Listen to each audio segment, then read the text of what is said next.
Mike Storey in the hizzy. Happy hello. Thursday night football to you. The battle of the kickers. If you were going against the kickers in this game, now someone in the Discord mentioned they asked if they should take over 3 field goals for the game. I was like, I don't know, man. Like Bates won't kick more than 1. They don't kick, and they kicked like 9 field goals this game. Yeah, Brandon Aubrey, the best player you've ever seen.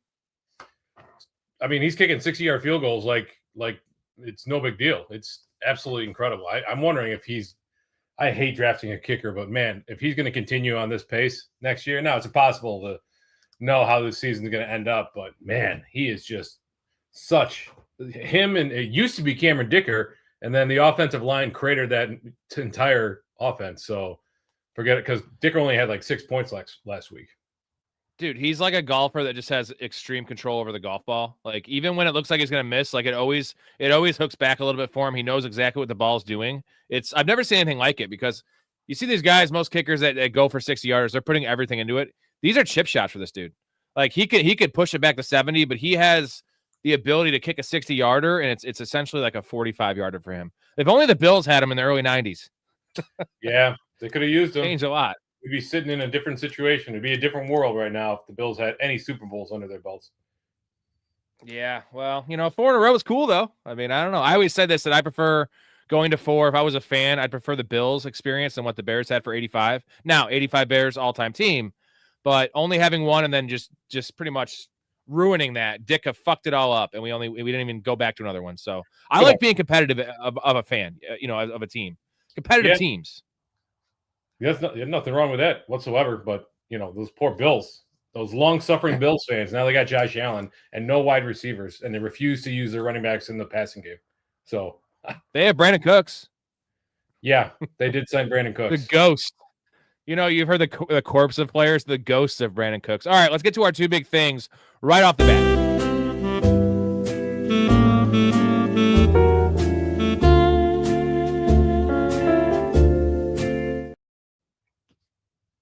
Lead us off, buddy. I think the Lions are going to the Super Bowl. I really do. I know they need a lot of help, and they're only 55%, but they look like a team. Like Dan Campbell, even the 2 down weeks, and they're right back on the horse. I know it was Dallas, but Dallas's defense has been improved since the addition of Quinnen Williams. I really like what this team like. Goff had a couple of wonky throws, but Gibbs is so darn good. And then Montgomery comes in there, and he looks shifty as hell. Breaking tackles on the way to that 15-yard touchdown run. They can breach it. Like you've seen that picture of Amon-Ra St. Brown's dad. He's a bodybuilder. So yeah. St. Brown's a picture of him in his bodybuilding pose. He's like, this is his dad. He's like, you think a little ankle sprain is going to keep him on the field? Clearly, it didn't matter to him.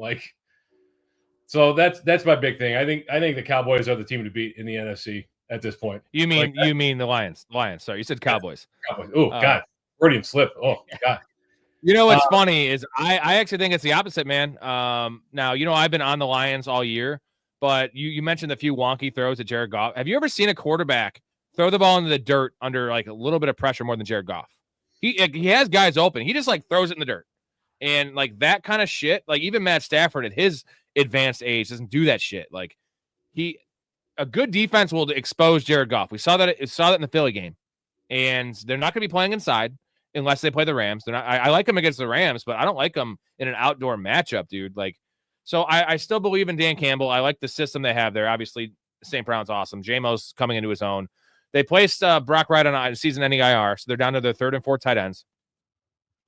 It's just the nice thing, I guess, for what you're saying is the parity in the NFC is unmatched. I mean, in the NFL especially. But. I mean, I get that the Rams and the Eagles both have really good defenses, but we've seen Dan Campbell's team overcome that in the past. Like Jared Goff hasn't magically gotten worse, and he won't magically get better. Jared Goff is what Jared Goff is, but the engine of that offense is very clearly Jamar Gibbs.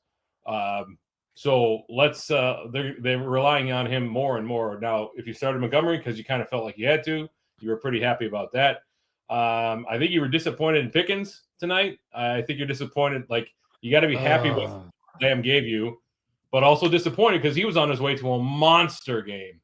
Like he was going. Hey, he got my bet. I once he got over 80 yards, I was like, thank you for your service, CeeDee Lamb. I was against him a couple times in fantasy. So my actual big thing is that my Lions thing was secondary. My actual big thing is you watch this game, I watch this game. I have a lot of George Pickens. We've been big George Pickens fans. Someone mentioned the Discord that actually got me to this point was the second they made the announcement that they're comfortable franchising tagging him, he goes out there and just lollygagging around the field, dude. Like, dude, I was not coming back to football. Who's got the Dak Pickens stack, and I'm like, he's dogging it tonight, man. This is Pittsburgh days. Like, he's lazy coming out of breaks. He's lazy coming back into come routes, or comeback routes. He's just dogging it tonight, and that really hurt their team. It really, I mean, Lamb was invisible for the first quarter, and then something clicked with Dak where he's like, holy crap, like, obviously Pickens isn't the guy. So then starts force feeding Lamb, going great, throws him a Hail Mary ball, and CeeDee Lamb, God bless his soul, went up, gave it everything he could, and now I think there's a better than 50% chance he misses next week, even though it's 10 days away. Yeah, the saving grace is the extra time off, but the Pickens thing, man, it was just like, it's one thing if it's, he's been known for this, and a lot of receivers are. If the play is not designed for him, they know it's a running play or, a bubble screen to the other side of the field. They tend to just half-ass their routes.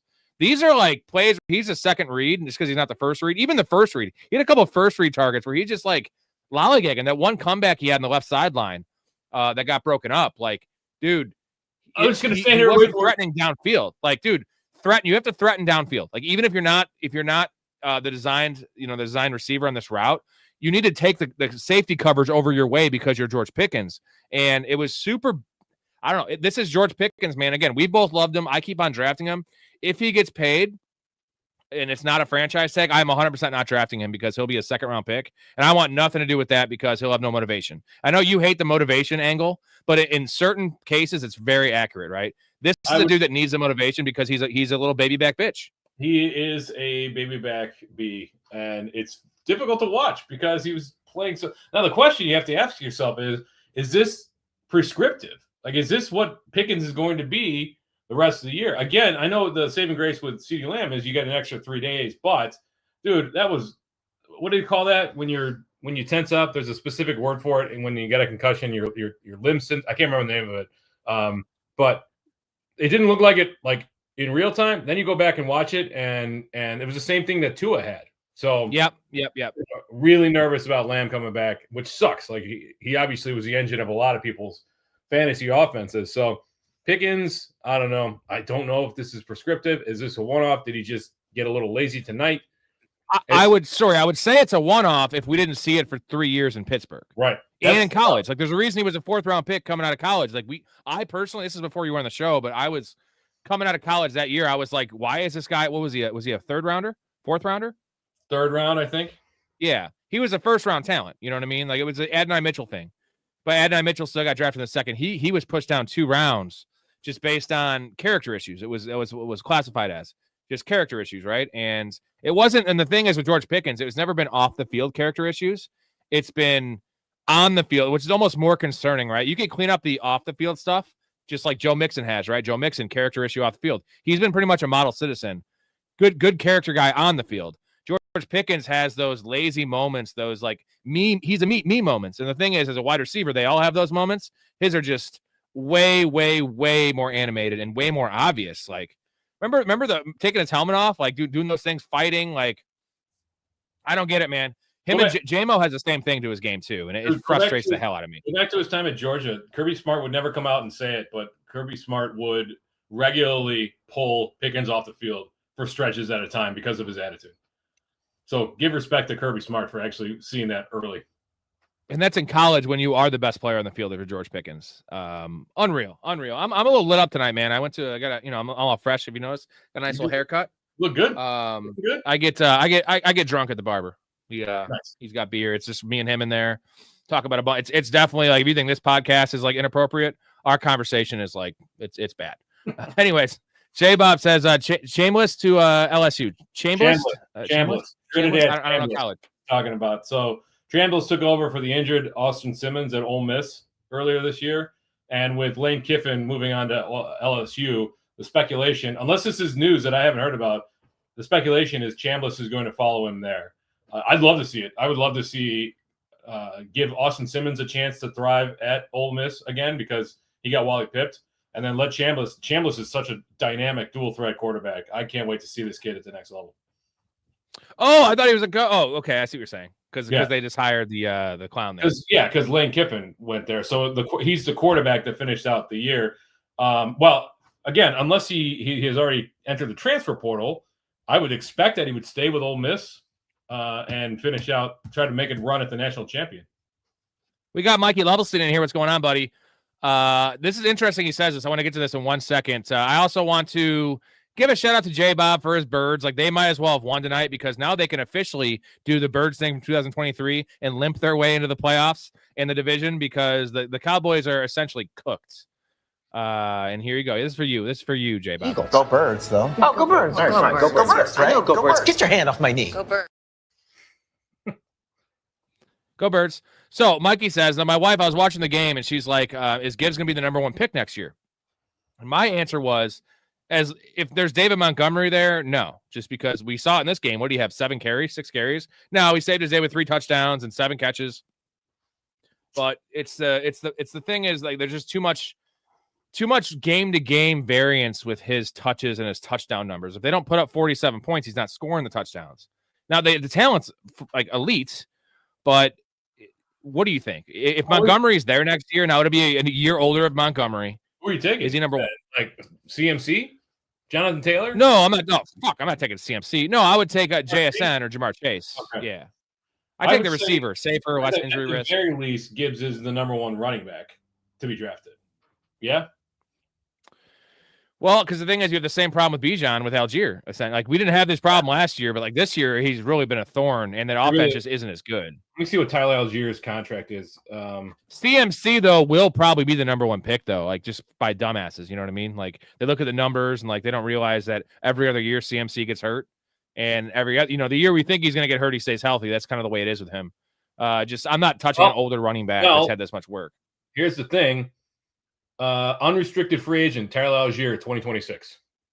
So they're not bringing him back. He's not coming back because he's gonna get a back. Bijan probably the best pick then.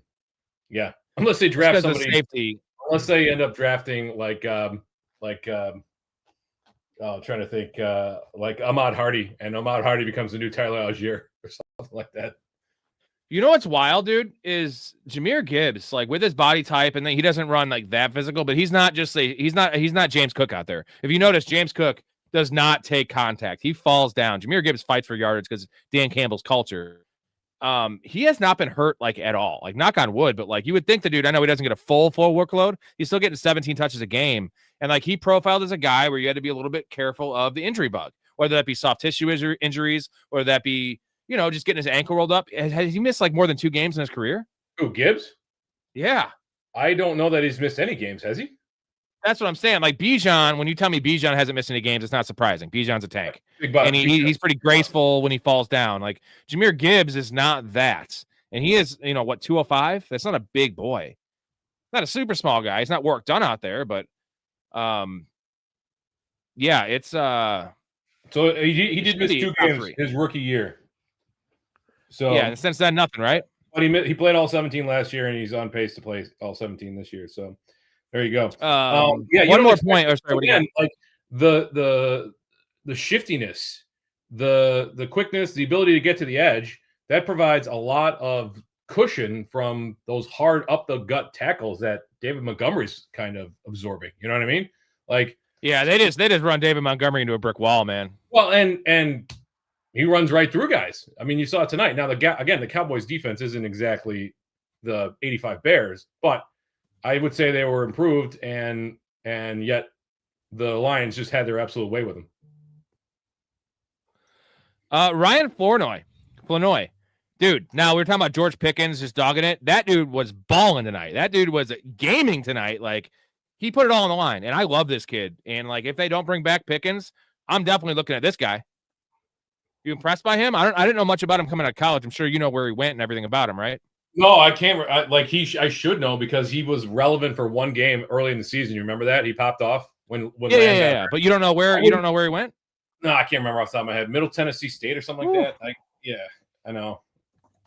That's a first. I know. That is a first for Michael Storey over here. While you look it up, this is what they do to David Montgomery right here. What's next? All right, I'm going to gun this car as fast as it goes directly into that wall. Now, judging by the distance, I'm thinking I could get her up to about 60, 70 miles an hour. Definitely.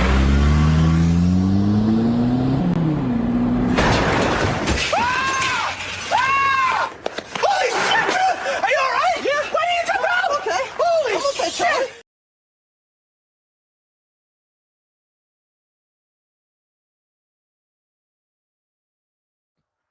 Yeah, it was Southeast Missouri State, not Middle Tennessee State. I knew it was a state university, though.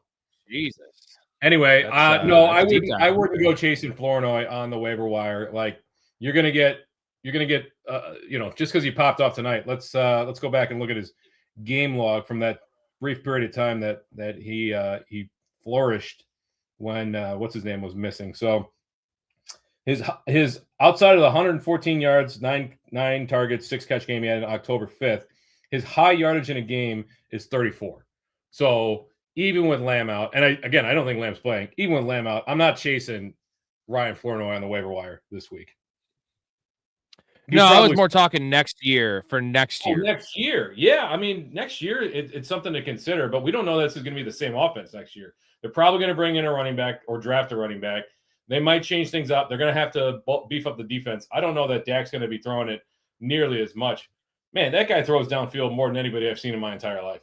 Like, it is absolutely. Javonte Williams, so slow, man. You called it. Like, I love him. He's doing well for fantasy because gets all the work, good goal line guy, gets some receptions. But, man, is he just dust. I mean, I think we're both right in that. You were right in that, like, he was a good value pick, and I was right in that, like, the dude is straight dust. No, you were wrong. There's no way you were like, screw that. If it was a 5th round pick, okay, I'll give you that. This was a 9th or 10th round pick. I was right. He's an RB1 for fantasy this year. I was right. What are you talking about? I don't care what it looks like. If he's not saying for going forward, if he's not scoring a touchdown, he's not an RB1. Now, it was nice to see the Cowboys shift back. 10th round pick Story. 2 weeks ago when they got down to the goal line and they ran 4 straight passing plays. So let's hope they don't devolve into that again. I do remember that. Thank you, Jay Moore, for the kind words.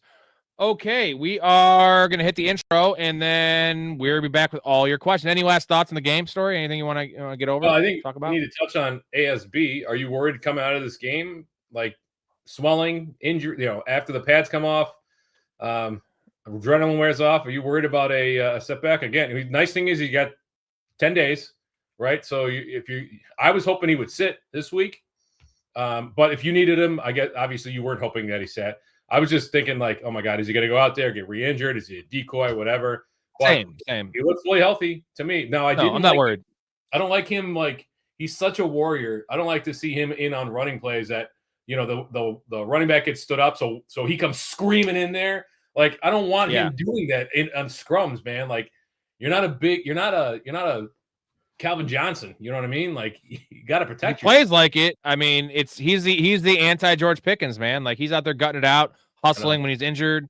You got George Pickens healthy, lollygagging. So I'm not worried at all about him, the extra rest. And the point is, he played in this game where he had most players, I would say 1% chance, maybe less they play. Most players are probably on the IR with this injury. And like, the dude is just built differently, mentally, physically, not worried at all about him. Now, is he going to be the same the rest of the year? No. But last year he had the knee injury. He had surgery in the offseason, and we didn't know he was injured, right? He came out after the season ended and made the announcement because that's who Amon-Ra St. Brown is. He's not a fucking me guy. He's a team guy.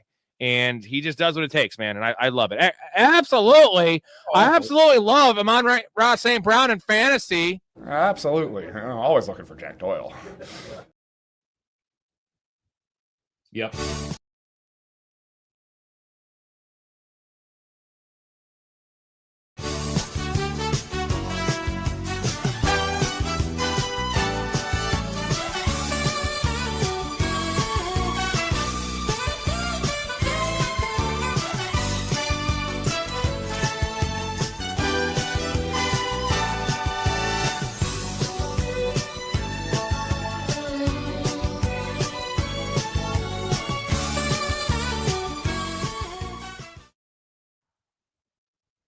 I'm not drunk with the controls. I'm having a little bit of technical difficulties. It's a little laggy. I don't know. Let me know if it's laggy on the screen for you guys. It looks all right on our end, but I could tell there's a little bit of stuff going on. I'd say it's a hair laggy on your video, but it's not enough to be distracting. Just a hair. Okay, get to everyone's comments real quick. Shout out to the Patreon members. Also, there's this. Yeah, come on, man. I'm drinking my tea. You spit up your drink? Yes. Here's this one too. Love you, Helen. All right, shout out to the Patreon members. Appreciate every one of you guys. If you're not in there, Jay Moore, you need to get in there. Specifically, you've been in here on the show a lot, checking it out. So Discord community is $2 a month to get in this group chat. Also, community fantasy leagues, guest appearances on the pod. We have one fan on as a guest every single week. Free merchandise giveaways and a lot more.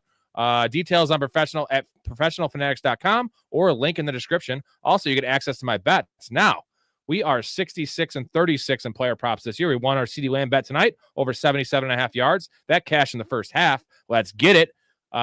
Big week coming, big end of the season coming. My goal is 66% Storey. That's the goal. That's some big numbers there. See if we can get there. I'm not 100% positive, but 60% is actually 66% is pretty much unheard of in the gambling community. It just doesn't happen. Don't be upset if you don't get there. It's pretty difficult to get there. Yeah, but we're inching. We actually got up to that point after the Thanksgiving, and then we went we go 3 and 4 the rest of the week. So like we had it, we were there, and then you know what happens. So all right. Let's see. I think Pickens is going to be shit for fantasy playoffs. They got nothing to play for now. Well, he's got to play for. He's going to get a big. Like they're going to watch that film, and Schottenheimer's a fucking bum. And I'm sure. Do you like Schottenheimer? Sorry. Yeah. Come on, man. Like, shocker! It's a joke, man. It's a joke. It's a joke, man. They're going to watch that film and be like, hey, what were you doing here, and here? 16 different plays. I can identify where he dogged it. It's terrible. So I think he's fine for fantasy playoffs. I'm not too worried. But let's see where we're at here. I'm a little worried. Like he's been amazing, and then all of a sudden he's like, man, I'm taking a night off. I'm like, how do you trust him not to take a night off when you need him most in week 16 or whatever?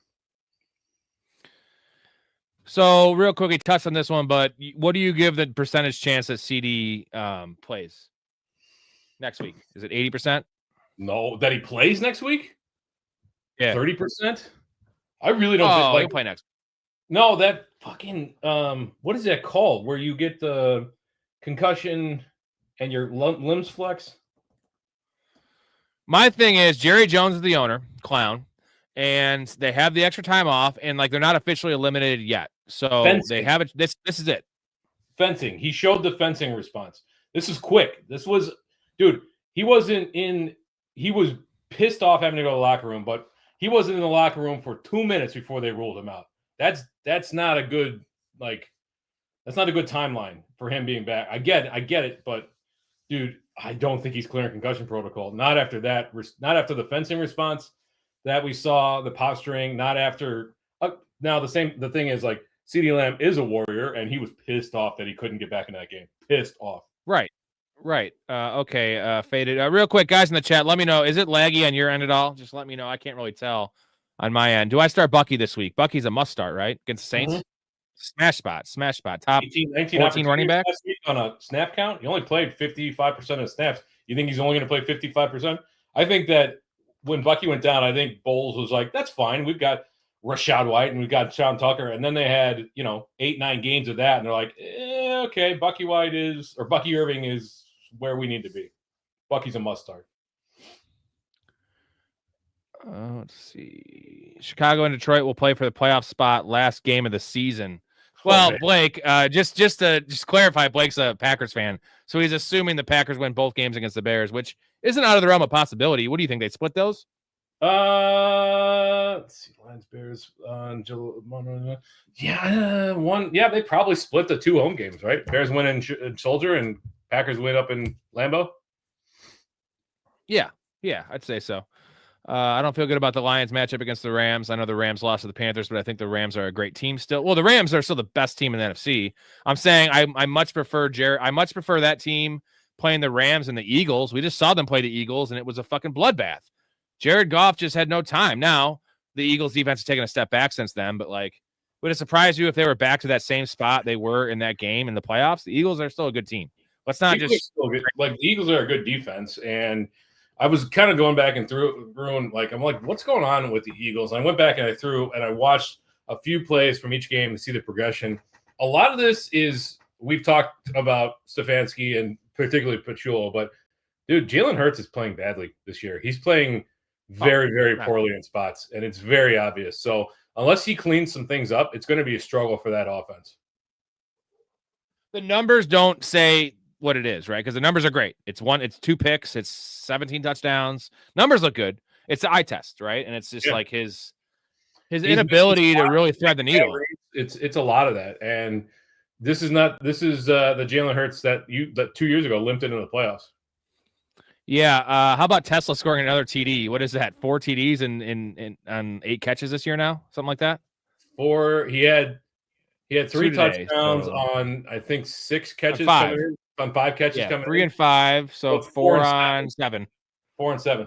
Oh, you know what pisses me off? Now, we didn't have a great game, but I had him. I was streaming him in like 5 spots, 4 that really mattered. And then the news of St. Brown came out, so I dropped him and just went with whoever else I had.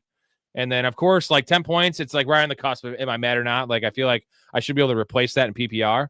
But he actually should have had another touchdown, too. It was a bad throw by Goff. Yeah, that was where they had him burned. I mean, I wouldn't be too upset. You lost out on 10 points. Like, you should be able to produce that. 10 PPR points. You should be able to get that from the wire. He's not a Lions. Even if I'm on Route St. Brown misses, I don't think he's a startable option. He's just not involved in the offense enough. So, he's a big play option, is what he is. He's a touchdown and big play option. You need to rely on that, but I don't know that you can. Like, if you are shooting for the moon, then sure, go for it. But like, if I need production, I don't know that he's the right play. The Lions haven't lost back-to-backs in 14 out of 15 attempts. Like, it's been 3 years, right? They haven't lost 2 games in a row. Yeah. Dan Campbell. This year, it's just pretty much been win-loss, win-loss, win-loss. Obviously, I can't believe they're still on the outside looking into the playoff picture. Like, they're a good goddamn team. Jay Moore, my only hope in winning this matchup is that Cleveland D scores at least 18 against the Titans. Hopefully, my kicker Cam Little scores a solid 10 or more. Well, Cleveland does, like you said, the Titans. Do you say anything else? Titans? No, I mean, I think Cam Ward looked a little better, but dude, like, no, you're fine. I think Cleveland is going to get you 20 points. And yeah, Cam Little should score 10 points, right? Like, Liam Cohen's a bit of a coward. He kicks it a lot on 4th down. I dropped Cam Little in a lot of leagues to pick up Fairbairn. I have Fairbairn in like 14 leagues now, dude, just because his playoff schedule, both dome games. It's like, I'm trying to think, is it Titans? It's super easy. It's like 2 shitter teams. Yeah, look up the matchups. Fairbairn, dome games, week 16. I'm looking weeks. These are all my buy teams. So I think it's like 11 of my buys. I have Fairbairn locked up for 16, 17. And it looks juicy, brother. Their defense is so good. You got CJ Stroud back. That is my kicker. He was available. So if you need him in the F14, it's KC. Then it's Arizona, Las Vegas, and the Chargers to close it out. That's a juicy schedule. Okay, Chargers isn't great, but the Vegas matchup, I mean, Geno Smith's going to get fucking sacked and turnovers.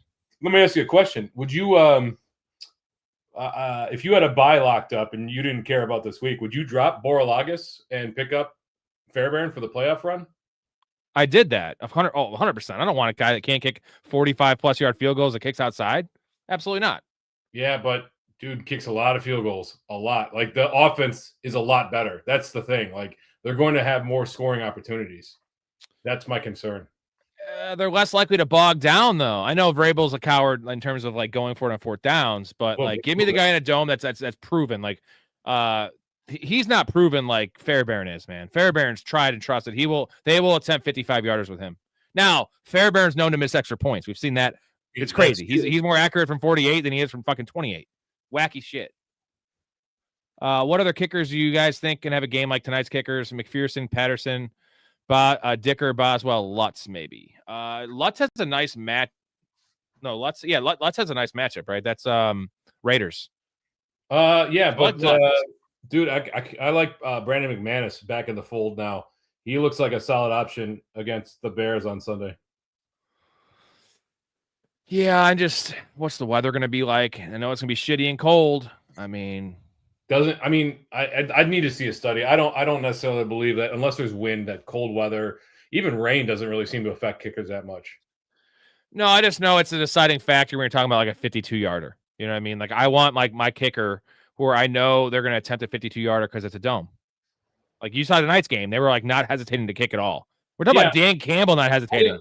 Yeah, I get it. That's not my mentality though. Like I don't really care about that because I can't predict when they're going to be in a situation to kick a 50. I want a good offense. That's what I want. A good offense, a team that's going to move the ball, that has kicking opportunities. You see it plenty of times where good offenses help. The Lions tonight, they struggle when they get inside the red zone, so they kick field goals. I don't care about a dome that much. Like the weather this time of year can be bad, but unless it's like heavy snow or heavy rain or wind in particular, I'm not even worried about it. Everybody was really worried about Cleveland last week, and it was a nothing burger. Even though the weather was bad, the kicking was exactly the same as it had been in the week prior. Got Jason and J-Bob feuding over here. About said J-Bob's never been to Philly. He's a bandwagon fan. J-Bob is from Louisiana, but he's a Philly fan. Born and raised kind of. Philly. Have you been to Philly, Storey? I was in Philly in October. My cousin got married in Pennsylvania, so we went to Philly, saw the Liberty Bell, saw the did the whole historical thing, and then went to a Phillies game. It's a fun time. Good time. Sven's an Eagles fan too. How many fucking Eagles fans do we have in this bitch? Apparently, like 20%. You like it though? It's solid. It's a lot of history. I mean, we went to Independence Hall, saw all the stuff. Like the thing is, like we saw everything you needed to see there in half a day. But there's so much that if you wanted to dig in deeper, you could. Like there's tons of historical buildings there, and the main ones you can bang out pretty quickly. See the Liberty Bell, etc. But if you wanted to, like, you could spend days and days if you were American history buff down there. I love banging it out. And have you been to New Orleans? I hate that town. What? It's just New Orleans is the best. Every time I go to New Orleans, I just have a bad time. Like it smells like piss everywhere. You can't go during Mardi Gras, Storey. I've never been during Mardi Gras, but every time I go there.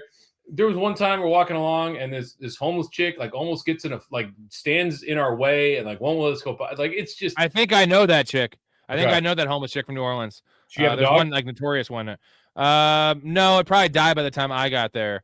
Okay. But unfortunately, you hate Sean McVay. You think he's a bad coach, so I don't want to believe in your opinion about New Orleans. I'm sorry I asked. Michael says Michael Wilson or Ibuka. Well, I don't think that Marvin Harrison's playing this week. I just wish, Storey, that they told us everything, and they refuse to tell us everything. Good! Tell me everything! Okay, they were both here. They were both inside me. Eduardo was in my mouth, and Luther was in my butt. Oh my God, no, don't tell me everything. What? No, what? Damn it, Bonnie. Eduardo who? Sanchez. Holy shit, tell us more. Then Luther went in Eduardo's butt for a while. Tell us less. Tell us less. Then they both completed on each other. I was left out of the finale. My favorite clips. I could set that one up so much. What the? Was that the grandma from Napoleon Dynamite? Yeah. That's Mac's mom. Okay, Mrs. Mac. Nice. So Michael Wilson or Ibuka? I'm going Michael Wilson because I'm the biggest Michael Wilson fan ever. I've been on him since a week before every other channel. I'm not going to quit now. Marvin Harrison's not playing this week, dude. I don't think dude, they might shut him down. Appendix, fucking heel injury. Again, we've been way off in these injuries. I have to assume the appendix is past him if he played last week, but the heel injury is concerning. Remember when Hollywood Brown had that heel injury that kept reoccurring? So I don't think he's playing for that specific reason. But I'm not quite there yet. I would still trust in Ibuka.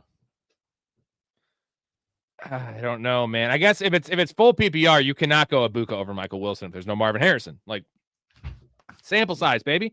Maybe. I know it's just 2 games, but 25 catches. That's small. He scored more. He scored more in those 2 games without Marvin Harrison than Ibuka scored since week 5. I'm pretty sure that's an accurate assessment, right? I mean, 25 catches per. In single digits for Ibuka since he came back, since week 8. And I love Ibuka. He's a must start in my mind. I'm not saying that. I'm saying Michael Wilson's like a wide receiver 1 without Marvin Harrison. Yeah, I don't know that I can trust in that yet. Like it feels like the Jacoby Brissett wheels are going to fall off any minute now. Oh, the wheels will fall off in terms of he'll throw like 2 or 3 picks and have a fumble, but the wheels won't fall off when he's going to have 48 passing attempts and 300 yards passing, which is what he always has. So the worse he plays, it's actually the better for the receivers because like they just keep chucking the ball. I love it. Okay. It's fantasy gold, man. Big boo. Emeka E. Big Boo. Big boo. Hope they let Javonte continue with getting rush yards and touches. What do you think about Malik Davis? I've been stashing him just because he's the only one getting touches. Like he's in line to be an RB2 if there's an injury. Now Javonte Williams is pretty indestructible. Like I stashed him in a couple places tonight, but I'm more than happy to just drop him right now. In fact, let me get your opinion. If I were to drop him to pick up Ollie Gordon, Keontae, or what's his name? Ollie Gordon, Tank Bigsby, or Keaton Mitchell, who would you go with? I have had all those players on my roster. As you know, my bench is always just filled with like 7 running backs. Yeah, I know, but at some point, like I'm running out of spots because I've got. No, I dropped each one of those people. I've dropped each one of those guys in leagues. In Corum, like now Malik Davis. Yeah. So I don't need Malik Davis anymore. Nobody's picking him up in this league. So I got to go Ollie Gordon, right? Because of the HN potential. Oh, I see what you're saying because you can drop him after the game already happened. Yeah, Ollie Gordon. Unfortunately, Jalen Wright's still kind of there, but Ollie Gordon's way better than Jalen Wright. So, well, he is, and like I'm not trying to boogaboo Saquon Barkley or Derrick Henry, but HN's got a history of some, and he's getting a ton of touches, and he's a little guy. So, all those guys we don't know. Like I believe that Keaton Mitchell would be the lead back, but that's like a tentative term, right? Like we don't know what that means. True. Like Rasheen Ali got.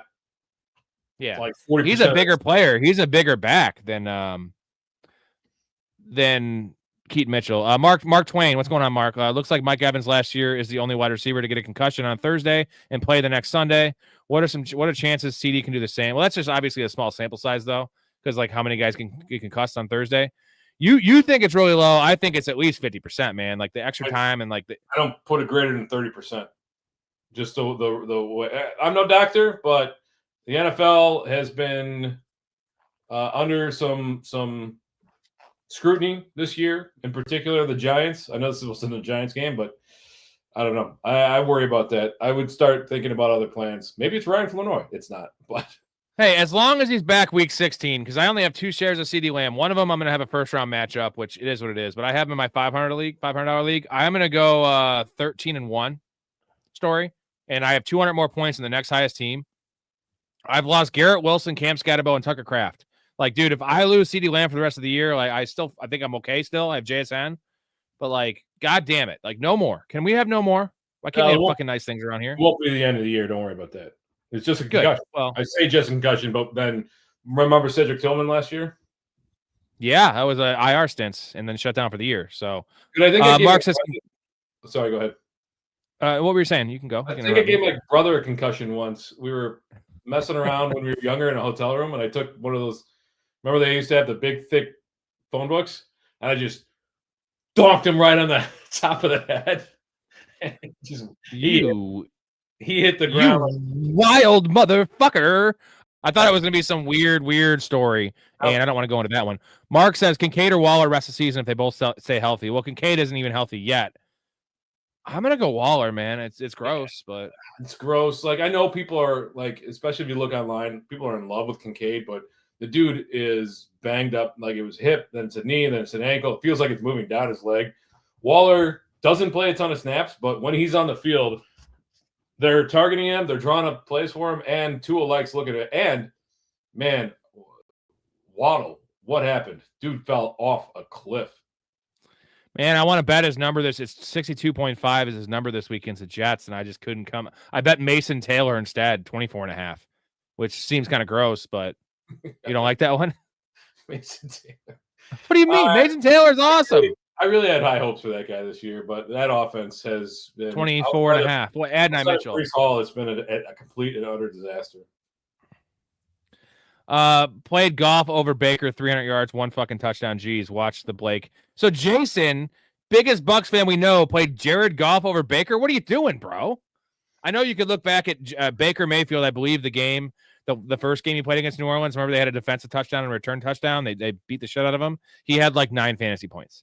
Yeah. So either way, I'm playing Baker over Jared Goff, right? I think I did that myself. Yeah, I mean, I would have. I certainly would have. I get that Goff was a good play, but he was a good streaming play. I would not have played him over Baker Mayfield. It depends on the league. I would have played Goff over like Justin Herbert this week, for example. Absolutely. I always play him over Justin Herbert. Absolutely. Always looking for Jack Doyle. Yeah, I mean, 300. I think you should be not happy, obviously, because Baker could have a monster game, but at least okay with like how many dudes throw for 300 yards anymore? It's Jacoby Brissett on the regular, and that's about it. Every game. Yeah, every game. Mark has a request for us. Probably the best clip of the show. I was between that and Muhammad. Why the fuck would it be between that or Muhammad? Why don't you just pick a common name like a normal person? Muhammad is the most commonly used name on earth. Read a fucking book for one. That's great. All day. I gotta watch that movie again, man. I haven't. We did it. Me, Ray, and Rylan did it on the movie deep dives like 2 years ago, and I watched it like 5 times to prep for that show. And I think I've only watched it once since. So maybe tonight I might just watch Superbad just because it's fucking great. I love that movie. By the way, have you seen the latest? Well, I was just asking about you. Just go ahead. No. What's asking me about what? I was asking you about Weird Science, and have you seen that? And like, I watched Weird Science for like the second time. The first time I wasn't paying attention, and like that's got a lot of parallel. That's like the precursor to Superbad. Like they stole the template from Weird Science and pretty much made Superbad from that movie. Yeah, it's been a long time since I've seen that movie. What's more of a lock? Gibbs RB1 next year, or Ray taking a night off from the meets? I was hoping we'd see Ray tonight because I was going to show him the latest catalog that I got in the mail from Jack Stack Barbecue here out of Nashville, Tennessee, which is a great city, by the way. Much better than New Orleans. Fuck Nashville. Nashville sucks, bro. Dude, Nashville's awesome. Live music. No. Bars, Okay. Dude, Nashville. No, dude, the food's way worse in Nashville. Okay, the people are all fucking stuck up and rich. People in New Orleans are horrible. Literally every person. No, they're so nice. No, I don't know what you're talking about, Storey. I've been to both these cities. I will never go to Nashville. I've been to Nashville twice. Never go again. I'm gonna order the beef. It's a bunch of yuppies, bro. It's a bunch of yuppies, and I'm from St. Charles, and I'm calling these fucks yuppies, dude. I'm gonna order the beef combo taste plate, and then I'm gonna bring it over to your house, and we're gonna cook it up. You, me, Ray, and Erica. Yeah, I'm in for that. I'm just saying Nashville sucks. What's more of a lock though? Gibbs RB1 next year. Ray taking a night off from the meets. The RB1 or an RB1 because drafted RB1. Drafted RB1 overall. I think people are going to take CMC. Actually, I really do. And Ray will never miss a night. I think that's a bad idea. I'm going to play this cut real quick. You're going to love it. We're going to get to this later. Ray's coming on later. He's going to come on to the end of the show. If we have 3 of us on here, we'll be on here 3 hours. But here you go. This is the new segment with Ray. You're going to love it.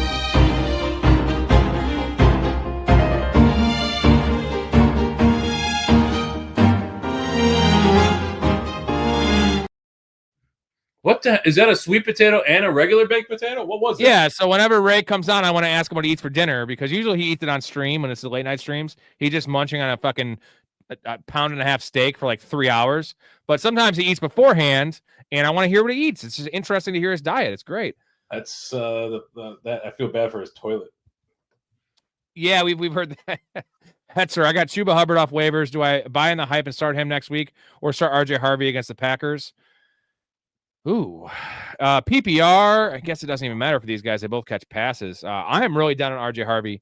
I don't know. You weren't on the stream yesterday, Storey, but RJ Harvey, since taking over the starting job, 32nd out of 32nd qualifying running backs in yards after contact. Dude, he's also bottom 5 in terms of like rush yards under expectation. It's rough, bro. The eye test isn't good either. He's bad.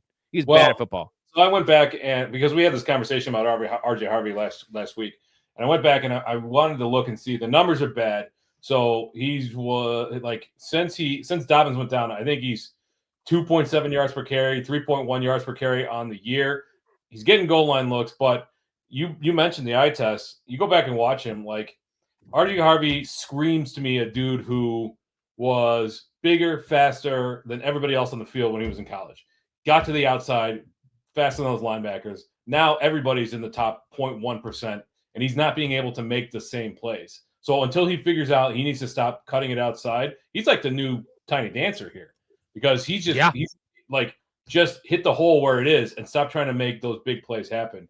So I have a problem with starting Harvey because if he doesn't score a touchdown, it's going to be a very disappointing day. At the same time, Canales feels like, listen, okay, so Chuba Hubbard was running well, but then Rico gets in and Rico starts popping up. Now, we got to remember, like, Rico had a small sample, 2-3 games this year where he looked amazing with no other competition. Played against some pretty bad, against the easiest defenses in the league. pretty rad run defense teams. So you got to remember, for the rest of his career, it hasn't been exactly world blowing.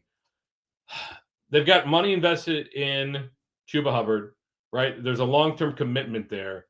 I think it's tough to say because this could be a hot hand situation, but I think I've got to go Chuba Hubbard over RJ Harvey this week. That's wild. And like RJ Harvey, I got shout out to the counselor, shout out to the counselor. This is what he does, right? Every young guy's better. He's on record saying J.K. Dobbins is terrible. It's whatever you want to think about J.K. Dobbins. It's very apparent he's a much better running back at this stage of his career than what RJ Harvey is at this stage of his career. RJ Harvey is not ready for the NFL, clearly, right? He's faster. But like, just because someone's faster and has more juice does not make them a better football player. There is more to football than just running fast. Storey. And yeah, that's what I sent you the video of him saying Justin Jefferson. That's why John Ross fell to like the 7th round, right? And it's just like, what the funny thing about him though is that, Storey, you actually are a college football expert. That's why I listen to anything you say about college football. You've been right way more than you've been wrong. And when you're right, you're really right. Puka Nacua, for instance, you were way ahead of everyone else on that call. And like, he is the one that's always saying draft rookies. I guarantee this clown doesn't watch college because he didn't watch the NFL. So he's just saying, like, oh, this guy ran a 40 time. Ooh, Dante Thornton, bro, get the fuck out of here with that shit. It just pisses me off. I'm worked up. I'm hyped up. Yeah, I'm drinking. Well, when Dante Thornton was getting steam in training camp, I told everybody, like, slow your roll. I know it's a last round pick, but there's literally no reason to draft that guy whatsoever. He will not make an impact in the NFL, period, let alone in his rookie year. You got to go back. How many catches he has this year? I don't know, 7, 8, something like that. Seven catches for the RB1. Wide receiver 1 there. How many receptions he had in his college career? 28 last year, at least. Yeah. Awful. Yeah. In Josh Heupel's system, so forget about it. Anyway, yeah. Olave or Michael Wilson? This is another tricky one. Yeah, I think he's going to say Olave. I'm going to say Michael Wilson. No, I mean, I think you got to check the reports on Olave, and if he's questionable going in, you got to be worried about back injuries. Back spasms can pop up anytime, and if he gets a back spasm in the first quarter, he's probably not going to play the rest of the game. So for safety's sake, I'm going to go Michael Wilson in this case. What if there was no back injury? If he's cleared, like fully 100%, doesn't have an injury designation, then I'm going Olave. I'm still going Michael Wilson. Am I crazy? Well, we'll see. We'll see. It's not just because I was first on the Michael Wilson train and I have him everywhere. It's not just because of that. It's because the guy's legit. Also, guys, Beer Chug fundraiser. Every 5 Super Chats, Beer Chug. Every $20 Super Chat, Beer Chug. Everyone that signs up for the Patreon during the live stream, Beer Chug. Storey, I don't know if you're partaking with me today, but I can do 2. Not this evening. Feeling frisky. No? Okay. I've got meeting tomorrow. I got to be somewhat competent. Ooh, another one from Mike Waffle. This is man, Wilson. Man, oh man, oh man, oh man, oh man. That is. You want my answer? You know what my answer is? Well, I know what your answer is going to be, but let's try to take this independently and think through the situation. So, dude, I'm not being biased. Michael Wilson's a wide receiver 1. Yeah, well, okay. If he was a wide receiver 1, why did Marvin Harrison come in and eat his lunch last week? He still had 7 targets. 7 targets. No, I don't think. I'm not saying he's better than Marvin Harrison. I'm saying that like he actually produces when he has the opportunity. And like right now he's gonna have the opportunity. That's all we know. And like we know Jacoby Brissett's gonna throw a lot. We know he's gonna get a 25% target share. We know he's gonna get 10 targets. Like I can't guarantee that, but like what's his floor? 7 targets? Probably 7 targets. Okay, and what's his like catchable target number? Way higher than Justin Jefferson. Yeah, I'm still not going there. I can't get there. I can't start him over Jefferson because we also see like, all right, at some point defenses are going to adjust, right? So the problem is you got to cover both Trey McBride and Michael Wilson. But what if they start covering Michael Wilson? Then Trey McBride can have a monster day. He already does have a monster game every day with Brissett. I don't know. Washington's defense has been very, very poor. Washington's like 28th in the league against wide receivers, I have to think that Jefferson is going to get some kind of redemption. Story, do the Longhorns get screwed not making the playoff? Only team to take the game week 1 against Ohio and held them to 14 points. Yeah, I don't know if they necessarily got screwed because of how. I mean, they did lose to a pretty bad Florida team, a really bad Florida team. So I don't know if they got screwed, but what the problem now in college football, what you're going to see is nobody's going to schedule those out of conference tough matchups week 1 like Texas and Ohio State did. You're going to get Mercer and Southern Illinois and Norfolk State and stuff like that. And we're going to get another week. We already get a ton of those week 1 and the week before rivalry week. So we're not going to like week 1. We might as well not watch because all of the Power 4 schools are just going to schedule these cupcake matchups and it's going to be 56 to 3. And it's just going to be boring. And so, yeah, the college football playoff committee probably sent the wrong message. And that's the problem we're going to see with college football, at least until they expand the playoffs. Max, what's up, boys? By the way, Jason coming on the show tomorrow. Let me know, Jason, either in the chat here or on the Discord if you're coming on tomorrow. We'll figure that out. It's gonna be super fun. Jason's always a hoot. What's up, boys? From Max, playing against Gibbs, but Jameson put up 17, so not too worried about that. But a little panicked. On a non-football note, I became a first-time uncle yesterday. Hey, congratulations, man! I'm an uncle 5 times over. So, uncle, how about you, Story? Way to do it. You can you get to go there, spend time with the kids, play games, birthdays, have fun, take them to a baseball game, et cetera, and then you get to drop them off back at the parents' house. You don't have to deal with any of the garbage. So, how many times are you an uncle over? 4. So my brother. Every time I hear uncle, I just always think of "Shut Your Fucking Face, Uncle Fucker." South Park, the greatest song ever made. You're a boner biting asshole, Uncle Fucker. You fuck your uncle. Yes, you do. Nobody fucks uncles quite like you. Uncle Fucker. That's you and you and you. Fuck you. One of my favorite songs.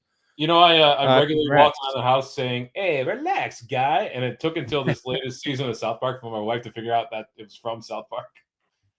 I regularly walk around the grocery store singing Uncle Fucker at the top of my lungs. And then eventually I'm only limited to one grocery store now in the area. I've been banned from all the other ones. So have you seen Team America World Police?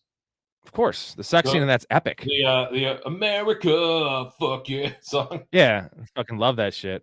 Don't worry about it, man. It's like not like being a parent. You don't have to worry at all. It's just like you be there and have fun and change diapers if you have to when you babysit. But yeah. I had to start Daniel Jones rest of the season, but I picked up Tyrod Taylor as a stash. It was him or Tua. Should I drop him for Tua? What's the scoring, man? So 4 for a passing touchdown, give me Tyrod all day. 6 for a passing touchdown, I'm taking Tua. Tua has some pretty decent matchups in the fantasy playoffs. What say you, Story? So you're taking Tyrod in a 4 per passing touchdown, huh? Yeah, give me the rushing upside, man. He's still going to get 30 yards rushing. Is there rushing upside with Tyrod Taylor these days? Yeah, 30 yards rushing. That's fine. And he had a rushing touchdown. He had a rushing touchdown last week. Like, give me the rushing touchdown upside, too. Tua will never rush for a touchdown in the history of the world. It's over. I guess. I'm going to look at these schedules because I think that's going to determine it for me. Jets have a nice schedule. I know because Adonai Mitchell. The Jets do have Miami. That's a good one. Then they get Jacksonville. Then they get New Orleans. Then they got to play New England in the championship. Yeah. That's not a start. But forget about that. I wouldn't play in there. And then Tua, they're going to get the Jets, obviously, because we covered that already. So they get. He had like 42 yards rushing last week. Then they get Cincinnati in week 15, though. I get it. Oh man. You know what the answer is? Drop Danny Dimes and keep Tyrod and Tua. Is that ballsy? Man, that's too ballsy. Colts have a tough schedule. I do want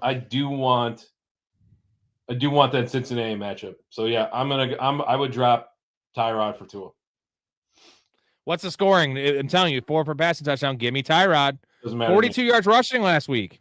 It's still a case where it doesn't matter. Okay, you hate scoring scoring changes. Like I'm all about them. I overrate them. I overrate PPR to half. You underrate it. So I think there's somewhere in the middle. Ray probably is in the middle of us. Yeah.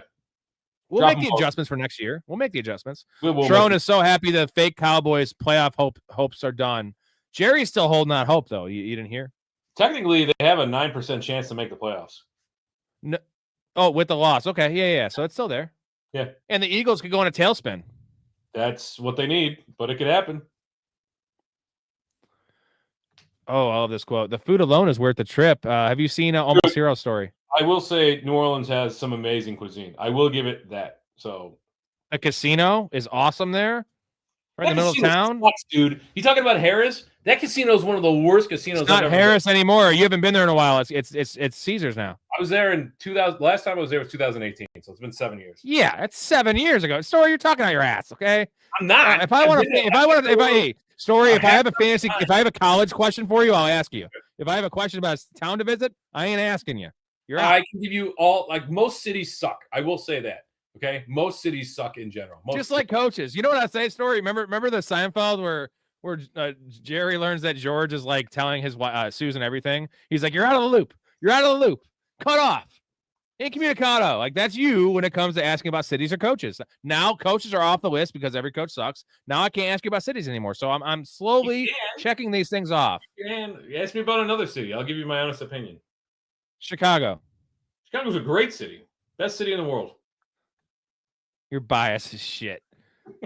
The best city in the world. We have in a big boo. You got to give credit to this rookie sensation wide receiver out of Ohio State, Emeka Egbegboo. Emeka Egbegboo. Emeka Egbegboo. Emeka Egbegboo. Big Boo, Michael Wilson, or A.D. Mitchell at flex. Jordan Mason, too. It's not Jordan Mason, even if Aaron Jones is out. Aaron Jones just needs to retire, by the way. But so we'll call this full. No, this is standard. I believe this is standard because I know my audience. Jay plays standard. No, name me another fantasy analyst or host that knows exactly what league their fucking people are in. I know it. Jay, confirm in the chat if it's standard. Let me know. If Big Boo, Michael standard. Wilson, A.D. Mitchell, standard. If it's standard, it's easy. It's a Big Boo and it's A.D. Mitchell. Michael Wilson? What? Is Michael Wilson your New Orleans? No, I like Michael Wilson. I got him ranked relatively high this week, but I'm not going to be like it's been 2 games. Like let's not lose our shit over 1-2 game sample size here. We've seen other guys. We saw Ryan Flanor flash earlier this year, and nobody. So you're starting A.D. Mitchell over Michael Wilson. I'm the biggest A.D. Mitchell fan there is, and like I still want Michael Wilson over A.D. Mitchell. Like Tyrod Taylor versus Brissett. Get the hell out of town. What are you doing? What's going on here? A.D. Mitchell, baby. Well, I think Jordan Mason could be viable for this because it's standard. No? Against the Commanders? I don't think that what's his name? Aaron Jones is going to play. Do you? Like, he looked pretty hurt, although he played limited practices the last 2 days. Yeah, I know. He looked like he died. Like, he looked like he's like a car accident. His arm was going to fall off, and then all of a sudden, limited practices. So let's rank these. Who's number 1? If there's no Aaron Jones, is Jordan Mason number 1 just because he's a running back and he can fall into the end zone? I think it kind of has to be standard. Yeah. Okay, so I'm going to rank it Mason, Wilson, and Big Boo, A.D. Mitchell. And I love A.D. Mitchell. But Big Boo, and fine, I'll go Wilson over A.D. Mitchell. How's that? Sound good? Gotcha. And again, I hate it because I also love A.D. Mitchell. Does the Dolphins kicker, Riley Patterson, I believe is his name, have elite upside?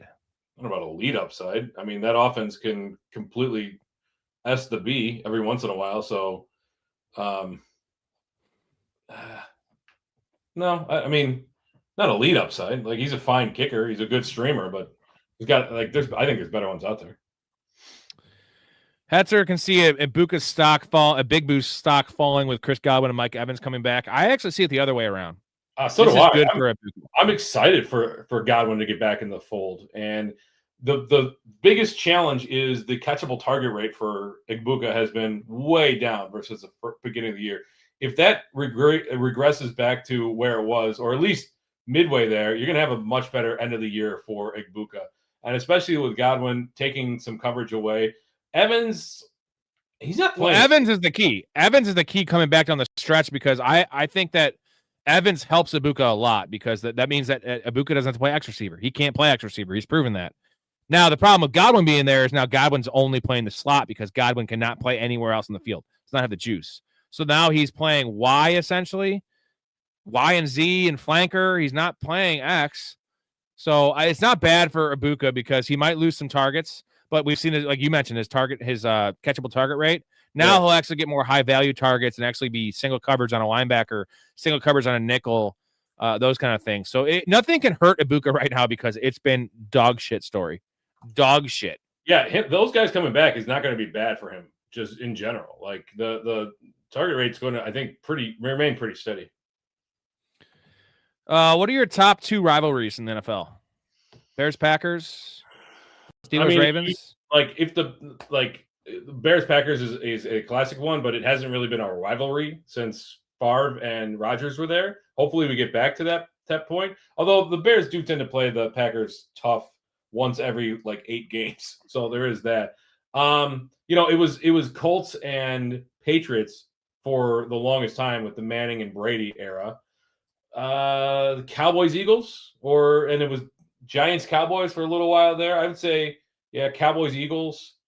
Trying to think who else. Do the Bills have a rivalry with anyone? Right, Bills Chiefs, I guess it would be a current one. Bills Patriots. Bills Patriots. But it hasn't been a rivalry. It's been dominated by one team or the other. Yeah. What do you think about Nico Collins this week? Hetcher's worried. Trent McDuffie doesn't really cover. He's been playing more outside this year than typical, but he's more of a slot corner.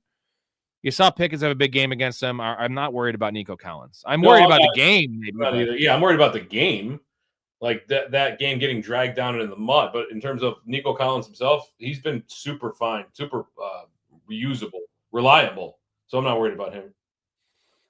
Drop Boswell for Fairbairn in the playoffs? Absolutely, dude. We're doing that all day and twice on Sunday. Sven says Gordon better than Tank, better than Keaton. Oh, thank you, Sven, because that was my drop Malik Davis question. Yeah. Do you hate Hetzer for dropping Dallas Goedert for Darren Waller? No, I don't. I'm not really a fan of that Eagles offense as long as Pachulo is calling plays there. Darren Waller, again, he's only playing 50-55% of the snaps, but when he's on the field, they're targeting him, and they target him in the end zone. I know he didn't catch a touchdown this past week, but he got an end zone target. So, we are do or die here. I don't know that I want to pin my playoff hopes to Dallas Goedert, Jalen Hurts, and Kevin Pachulo. Thoughts on picking up Jaden Daniels? I've done it a bunch in a lot of my leagues. He looks like he's playing this week. I cannot coming believe back, it. and he looks like he's playing. So, yeah, you should pick him up.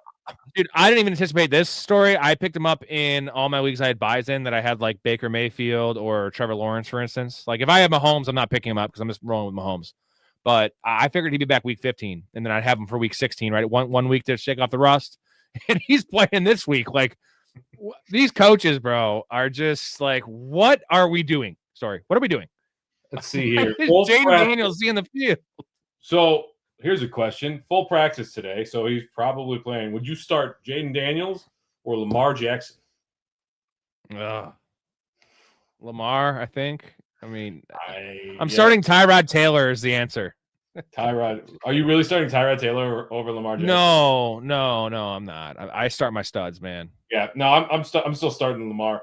I'm just curious. You got to ask yourself, what would you be okay with? Lamar going off for 30 points on your bench and you losing because of that, or Lamar giving you 9 points and you losing because of that? And I'm fine with losing because my studs fuck me. You know what I mean? Yeah, I think so too. Fine. Yeah. We already said this. Odds Lamb misses week 15. Story says 70% chance he misses. I say 40% chance he misses, maybe 33%. So I think he's playing 55%. Yeah, and we didn't see Mike Evans coming back this year. I think we both were on that one. We've been so off. We've been right on a lot of calls, a lot of bets, a lot of preseason calls, a lot of in-season calls. Mostly on my end with the one thing we've been bad about predicting is guys not coming back or coming back or whatever. I think we use our head too much in terms of if they should, not will they. You know what I mean? We need to go more will they. The one thing that I'm really concerned about is Trey Benson. I'm really worried about him coming back. It's probably gone. Now the thing is, he has till the 10th to be activated, so he has till next Wednesday. Yeah, I did read that. So if he misses his game, it's very unlikely, but it's not impossible. He's got till Wednesday next week. I dropped him in every league I don't have a buy-in that I'm making the playoffs because I'm just I need to try to win now, and I want to get Malik guys that I think could be starters by that time. Right. In the leagues I have buys, and I'm holding on to him until I get that news. But I didn't see the practice report for the Cardinals today. Did he practice at all today? Limited fashion? no, absolutely. No, he didn't practice. DeMarcado came back to limited though on Thursday. So they're not saying anything. But he must have had a setback.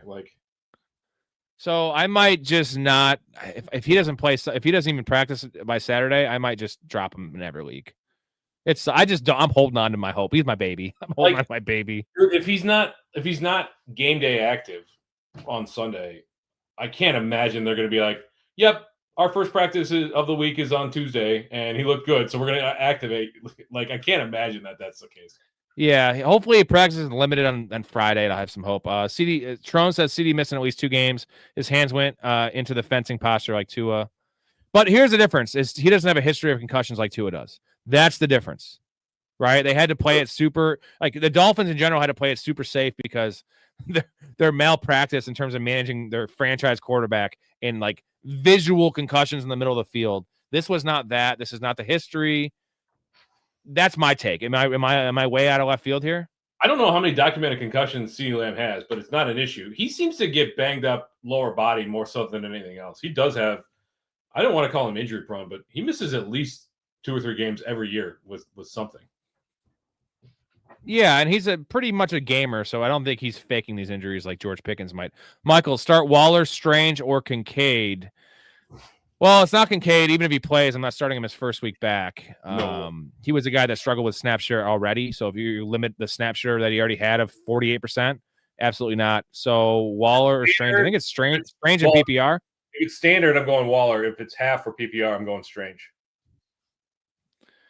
Jaden Daniels if he plays, or Bo Nix. Jaden Daniels versus Vikings or Bo Nix versus Raiders. I'm going Bo Nix in general. Bo Nix. Yeah. Give me the guy that's been there for the last 8 weeks.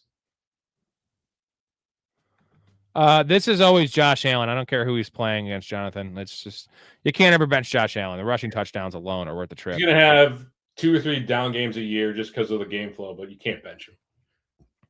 Don't know why, but I got Mayfield and Darnold on the wire. Do I pick up one of them and play one over Brissett? Yeah, dude. I pick them both up if you have room and stream them. Mayfield has really nice matchups, and Darnold has touchdown upside like no one else in the league. Yeah. I like that Darnold Week 16 matchup against the Rams at home. Dropping Brissett?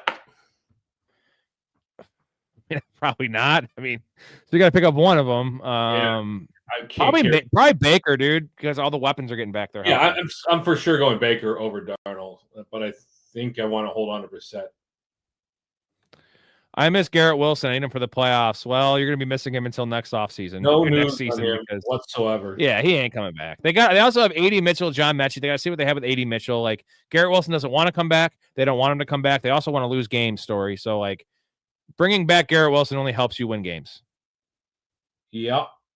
The coach, now Aaron Glenn wants to win games when he's in the game coaching, but he's not, like the GM can't stop him from winning games in that situation. What the GM can do is say, hey, Garrett Wilson, this is a lost season, another lost season for you. Like, your career has been an all lost season with bad quarterback play, bad teams. Rest this one out, man. Chill, get a massage. Hopefully not a Deshaun Watson massage, but get a massage, Garrett Wilson. See you next year. And then let's see AD Mitchell just dominate. Real quick, Story. Wally says, "Don't act like we forgot about your bet. When's the crab leg eating stream coming?" I did forget. Did you get him? No. Yeah. Yeah, he did. That'll be an off-season thing. We'll definitely do that though. You guys Max says it's keep reminding me on that. He conveniently forgets. Anarchy says it's 4 points for a passing touchdown. So it's Tyrod Taylor for me. Who was the other option there?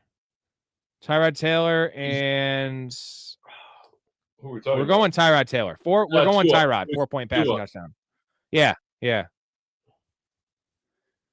Is Josh Allen going to wake up, or do they give Cook 25 carries a game here on out? Allen, tough playoff schedule. Patriots, Cleveland, Philly. That is tough.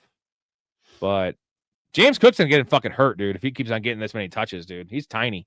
They need to pare back his running and actually up him in the passing game. I don't know why they don't use him in the passing game anymore. It's freaking crazy what they're doing there. But, their offensive coordinator's a raging moron as well. So, your team goes as your offensive coordinator goes. And if your head coach is too much of a coward to step in and do something about it, then yeah, you're going to make bad decisions.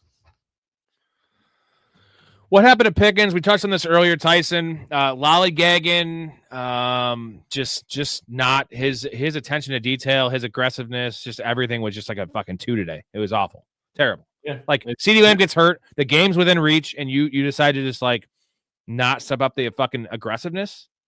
Like get your head in the game, George Pickens. Yeah, this wasn't just a bad game because players have bad games. This was a mental thing. He wasn't there tonight. He was playing super lazy. He was dogging on routes. It was kind of embarrassing to watch.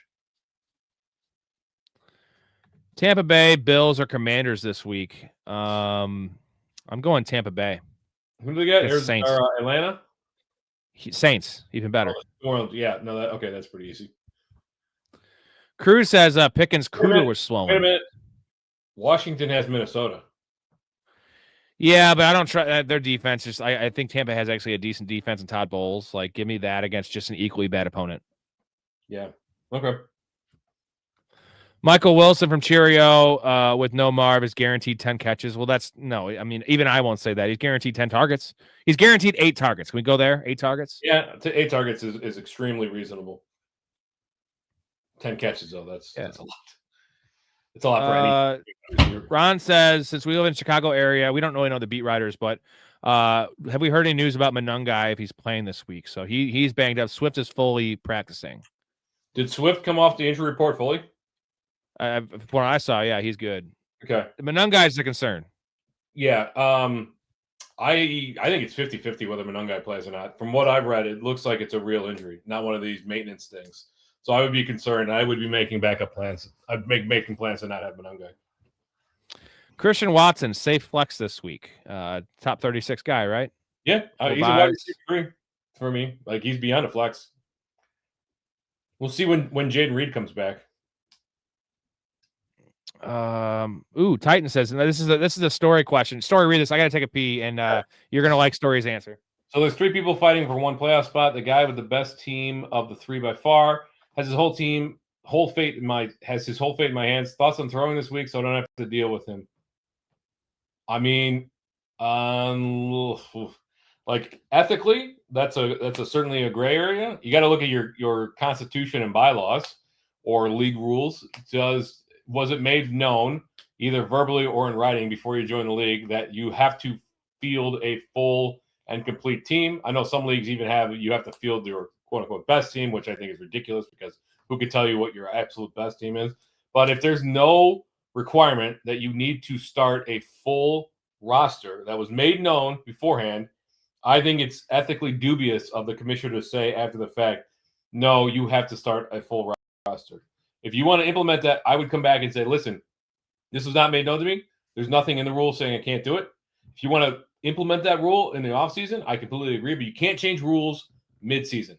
That is a no-no. You can't do that. So the problem is Titan style is and I don't necessarily because people use karma wrong the entire time, but I'm going to use karma from a colloquial standpoint.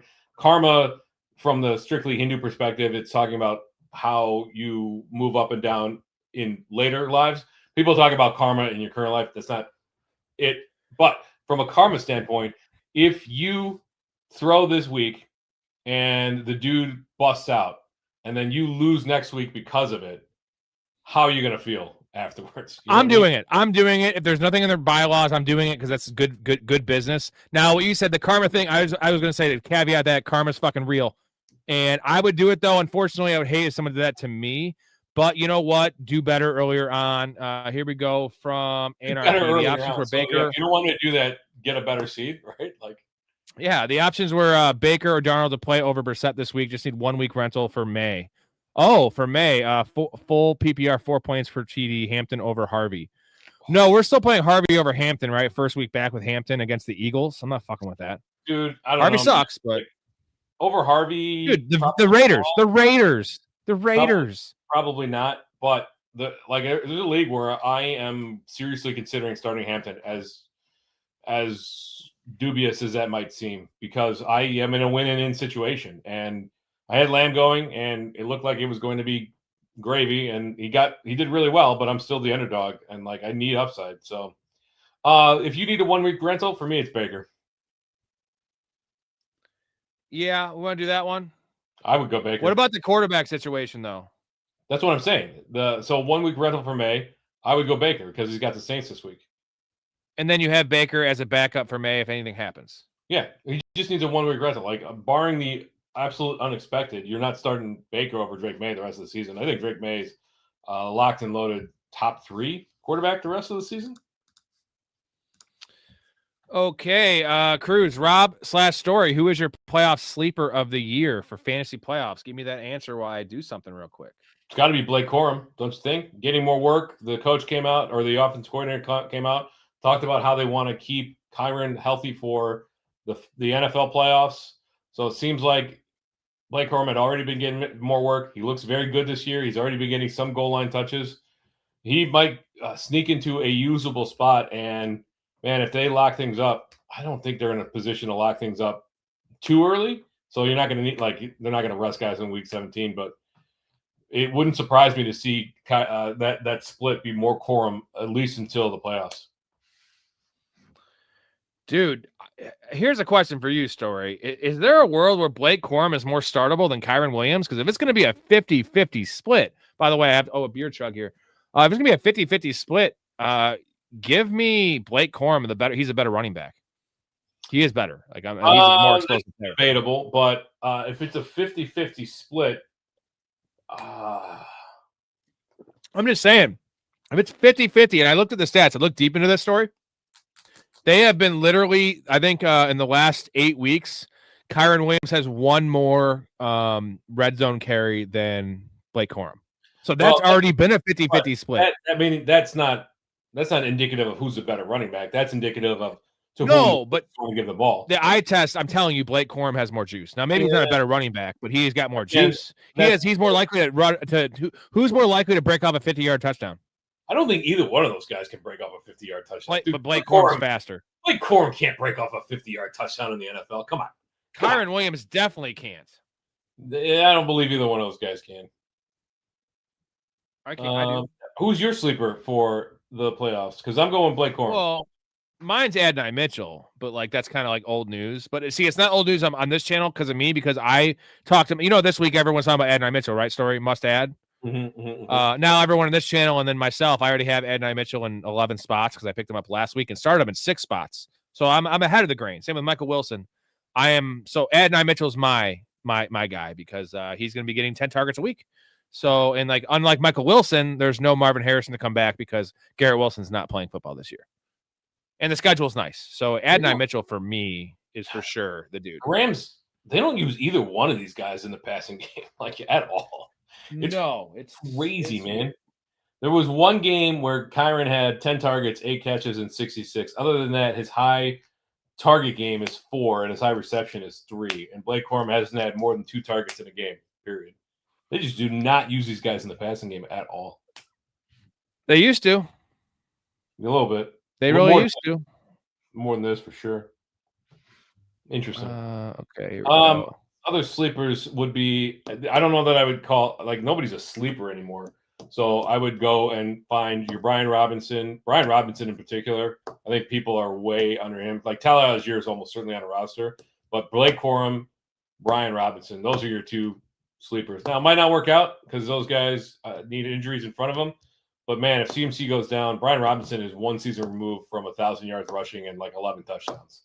So the dude can still play football, as shown by his carries over the last 3 weeks. All right, here we go. How bad was that offensive PI on Ferguson at the end of the game? What the fuck was that, dude? Well, I don't know. Like, I was doing something while that play was going on. I have to look at it again. So okay. It was awful. It was absolutely awful. Like, what did he do exactly? Nothing. I mean, tackled him. Is this a joke? You got someone breaking it down for you? I see. Okay, so it looks like with his left hand, as he came around him, he moved his left hand and pushed the defender away. I don't know. That's a bad call. That's as bad a call as I think I've ever seen offensive. Now, the refs have been bad this year. So, man, jeez. Yeah, they'll call offensive pass interference on that, but they won't call any hip drop tackles this year. No, why would they do that? That's crazy. They would never do Why that. would they want to protect players? That wouldn't make sense at all, would it? Praise Abjubadi. What is that? Abjubadi? Started 0-3, now secured a bye. Don't forget to salute our Renaissance Nightwings. Are we the Renaissance Nightwings? G. I don't know what I'm gonna Google that because I don't leave that comment up for a second. Wait, I want to read the OBJUW. Also, OBGYN? Is that called? That's called a pussy doctor. Did you OBGYN? OBJ? No. He is selling his Super Bowl ring? No, the cleats he wore in the Super Bowl because he's burned through $100 million of career earnings. How and why and what? Yeah, I don't know. I just Googled that, and Google does not know what that word means. So, Kobe, let us know. I don't know what this is. Ref's bad. Nothing new. Yep. I'll be on for the stream, off every weekend now. Just blows work early during the weeks. The weekend now just blows. Oh, all good, man. We'll see you on the weekends. Weekends, looking for the weekends. 44 yards rushing for Tyrod. I said 42, even better. Waddle or Godwin? Are we going as far as taking Godwin over Waddle? Because I am not. No, I don't think so. I'm sticking with Waddle. All right. Any hope that Hampton doesn't play? Would love to start Vidal over ETN. ETN's fine. Hampton seems like he's playing though, right? He does, but I'd be very concerned about the workload. The thing is, though, the upside there is tremendous. I shouldn't say that. The upside's good. The problem is the offense. It's the offensive line. It's no time to throw. It's no time to let plays develop, which means stacking the box, which, it's bad. Bad vibes. And it's a Monday, and that sucks because you're not going to probably know. They might activate him on Sunday, maybe, but it might be a game-time decision. So then you got to think about, all right, to whom do I pivot? Quentin Johnson. I mean, maybe Aranda Gadsden's floating out there. You could throw him in the flex. Who are they playing on Monday? They play the Eagles. Okay, so God, who you can't even. There's nobody to flex on the Eagles, right? Like, who would you go to? Jahan Dotson? Yeah, that would be the one, and you don't want to do that. So Hetzer says, I've been seeing a lot of fantasy channels hype up like Luther Burden, but he has not had a breakout game. What do y'all think? Here's the thing is also first order of business, don't watch other fantasy channels. We're on here 20 hours a week live, and we have not. I've been the opposite of hyping up Luther Burden. I have not stashed him anywhere. He needs an injury and a philosophy. I can't talk. A philosophy change there. Hold on, I can't talk, and this is bad. What is it that you do again? I'm like a janitor. I'm a full-on rapist, Africans, dyslexics, children, that sort of thing. I'm sorry. Did you say you're a full-on rapist? No. No. I help people. You know what I mean? I'm a philanthropist? Yeah, that's exactly what it is. I can't talk right now. My timing is impeccable, though, bro. So, go back to his points. What do you think about Luther Burden? I guess it's just the crux of the question. What do you think of Luther Burden? I don't want the fifth target on a team that throws for 230, 240 yards a game. That's just the fact of the matter. Luther Burden's a great talent, but he's competing with four other guys in front of him that are, and they throw the running backs. And they don't throw the ball very much. I don't understand the hype behind it. Like in early season, okay, maybe he could have established something, but the team is what the team is now. They need a complete scheme change. They're a run-first team. They're very focused on grinding games out. So they're not. I don't get the Luther Burden love other than the talent profile. But everyone's talking about like, oh, he's a rookie and they take time to develop. Well, we're week 14, so yeah. What you want to hold on to this guy and watch him languish on your bench for the next 3 weeks, or do you want to put like Corum on there? Here's why it's garbage is because this week, I know it's against the Packers, but the Packers kind of, gave up a lot of passing yards last week to the Lions.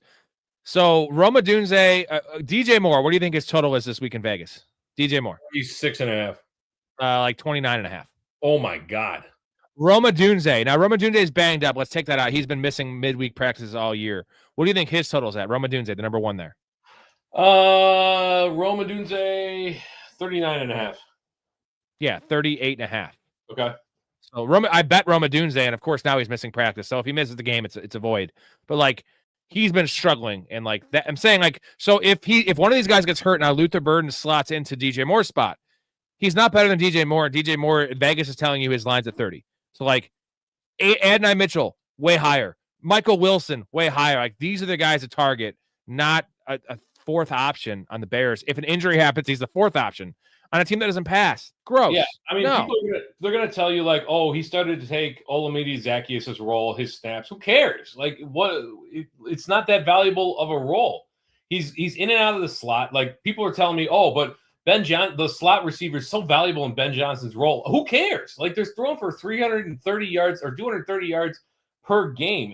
He's got a great rookie prospect profile, and I'll be looking at him next year as a post type sleeper. But this year, there's zero reason to have that dude anywhere near. You know what the difference was, Story, is that Jared Goff is not capable of throwing the ball outside the numbers, and Caleb Williams is not capable of throwing slot receivers. That's a big difference too. Like Caleb Williams just scrambles and then throws downfield. Like Jared Goff can't do that at all. Has never met a clean pocket that he didn't hate. That's true. Jay Moore, who to start in fantasy playoffs, May or Burrow for a passing touchdown? Like I calls him Burrows. I know. I was going to say Burrows. That's why I caught myself. I'm starting Drake May until the numbers tell me otherwise. Hetzer, does Mbuka remain a wide receiver 1 or Mike Evans take it back? Well, Mbuka hasn't been a wide receiver 1 since week 4. Is he the most valuable pass catcher in that offense is the question I'll ask you, Story. I still think he is. Don't you? Like, I get that Evans is going to come back to basically 100% health because it was a collarbone. Those you wouldn't come back unless it was fully healed. But there's a lot to like about that offense, and assuming things get back to like not even they don't have to get fully back, but they kind of get back to the median of where they were in terms of a catchable target rate, and it should be a good end of the year for Egbuka. Big boo. Aubrey dropped fucking 24 on my ass in a must-win game this week. I was facing him in one league, maybe more, but I had 7 or 8 matchups that actually mattered for making the playoffs or buys, and of course, one I need to buy to win a buy, and I face him, and I had Javonte Williams, and he outscored Javonte by fucking 10 points. Oh my God. Garbage. That is absolutely bananas because Javonte scored a touchdown. I know. Michael says hot take. Olave on the Bills is a top 5 wide receiver. Well, it's not really a hot take because Olave is a top 11 receiver this year on the Saints. I don't know. But would it actually help him because they spread the ball around? That's the thing. Like he might not be a top 5 receiver because they love giving receivers 60% snap shares, and Josh Allen loves spreading the ball around. So, the beautiful thing about Olave in New Orleans is they kind of understand getting the ball to Olave is what actually moves this offense downfield. And I don't see it's not a bad take just because I feel like it's one of those that has a lot of variables because it could be a great take because he could be a number 1. We've seen stuff on Diggs be a top 3 receiver with Josh Allen, and he is that level talent. But the counter argument to that is that they would spread the ball around, but there's nothing there. So Titan Style is giving him a bunch of shit saying it's a bad take. Like I actually think it's a good take. It's not even that hot of a take is the point because he is number 11 right now with fucking Spencer Rattler and Tyler Shuck. Like, Jesus. Like, Chris Olave is a god, man. Love that. But he's on the field for damn near every snap. Like, that wouldn't happen in Buffalo. No, maybe it would for him. It didn't happen for Diggs, but Diggs has never been that guy. For some reason, Diggs has never been he must be like the worst blocker in the history of the world. Is that right? Over the last 4 weeks, like he went from. I don't want to talk about it. He lost me money. I don't want to talk about him. GT, trusting the Chargers to make the wild card. Thoughts on that one? I don't trust the Chargers to do anything. They're 8-4, dude. I can't trust that team for squat. Like anytime you put trust in the Chargers, the coaching staff, Justin Herbert. The offensive line, they let you down. I wouldn't trust that team as far as I could throw them. Gentlemen, we are 1 away from 2,750 subs. We were at that number like when you were on Monday night, and we lose some subs some days. What? So 1 away. 1 away. Yeah, we lose some. It's not from people watching, but I've had subs from like a long time ago. People delete their accounts. I don't know what the hell it is. I'm in denial. Okay. No one would ever want to not tune into this channel. Give me two. If you're in here, you're not subbed. 7 nights a week. Guests like Mike Storey. You're going to see meat sweats on here in a couple minutes. The entertainment of the channel. Also, the handsome, nice body of the channel, too. I trust the Chargers. I trust the Chargers to make the playoffs because they just have to go 500. I think they're going to fumble. I think you're going to fumble it. I guess if Justin Herbert was 100% healthy, I would say 100. I would say they would make it. Now you have no tackles. You have no healthy quarterback. I don't know. I trust the coach and I trust the defense, man. I know you hate the Harbaughs, but well, I mean, what has Harbaugh proven other than carrying like the most loaded Michigan team of all time to a national championship? He had some success in San Francisco. Pedigree, my butt. Is Jaden Daniels coming back helping agree that John Harbaugh should be out at Baltimore, right? Like his tenure there has run. Yes, he's just been there too long. Jaden Daniels, is he going to help McLaurin? I would say yes. And then I watched last week's game, and Mariota. And by the way, Mariota is what they kept on saying on the broadcast, which is wrong. Like, no one can pronounce the man's name. I think he knows how to pronounce his name. He was chucking the ball downfield to McLaurin, so I don't know if it necessarily helps him. What do you think? I don't know if it helps him. In fact, I don't know if it might actually hurt him. Because Jaden Daniels earlier this year didn't feel like forcing the ball in McLaurin like he did last year, which was amazing last year. So maybe things have adjusted a little bit. It was good to see McLaurin get out of the game fully healthy, a full snap share. I believe he played a full regular snap share, not 100% of snaps. McLaurin? Yeah. No, he played like 52%, but there was also 1 million snaps ran in that game. Okay. That's what he was on a pitch count, but he played more than they thought. So he also played more later in the game, did he not? Yeah, when it came, that's what he said. He's on a pitch count, and then if it came down to like the end of the game, he'd play, and he was in 2 out of every 3 snaps, I would say, because he was obviously getting a little winded. And he doesn't have a questionable tag or anything, right? Like he's totally fine as far as I know. So Daniel's back. Like that should help the offense. Like hypothetically, it should help the offense in general. So I'm all for it. Great. Good news. We forgot Jalen McMillan's coming back too. So Baker, in terms of fantasy prospects going forward, that easy schedule, it's like he gets Mike Evans back. He gets Jalen McMillan back. He gets Bucky Irving back. Like not Penny Sewell. Who the hell's the left tackle there? He's been back for a while, but like offensive line's healthy. Like this is a boom for Baker Mayfield. Now the problem is Baker isn't necessarily healthy, but he looked okay last week. Better than I thought. Better than I thought too. Friday's injury report. Yeah, I can't believe Jalen McMillan. I thought that was a nasty neck injury. I didn't realize he was activated 2 days ago. What do you think, McPherson? You think he's a must start going forward with Burrow back because it just helps move the offense? Yeah, I mean Evan McPherson is a good kicker in and of his own right, and that offense is going to move with Burrow under center. So yeah. I bet you agree with this one. All caps for you. If the Pittsburgh Steelers, I should yell it. If the Pittsburgh Steelers don't make the playoffs, this is my Stephen A. Smith.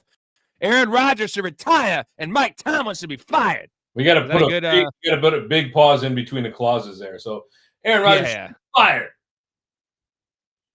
or retired. You know what I was going. And Mike Tomlin should be fired. What a clown! And Stephen A. Smith, go to hell. You suck. Okay. Yes. No, I think Mike Tomlin should be fired, period, regardless of whether or not they make the playoffs. Aaron Rodgers should retire anyway because he's not winning another championship.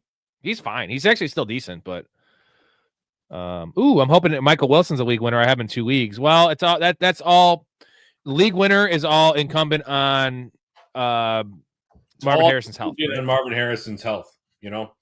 But heel injuries, man, they tend to linger sometimes. So let's not go dropping him just if Marvin Harrison comes back next week. You know what I mean? And why would they bring heel injury, toe injury, like ankle injury is one thing, like the heel, and you talk fucking with the foot. The next thing to go is the Achilles. That's just documented facts. And they can't afford this year. They already lost their franchise quarterback, not just because of injury, but just because of bad performance. And it's actually good for them. But Kyler Murray's gone. So they lost him. He's never playing another snap for that team.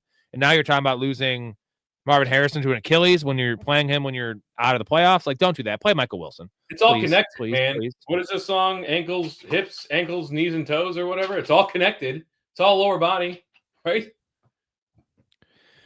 Just a bad Pickens game, right? We good? I think we're still good. I'm still fine on Pickens, but I mean, you're also going to get at least 1 week. It seems like 1 week of Pickens is the number one where they can game plan and usually use him in the slot a little bit because they didn't do that, which is weird. Is they didn't move Pickens at all.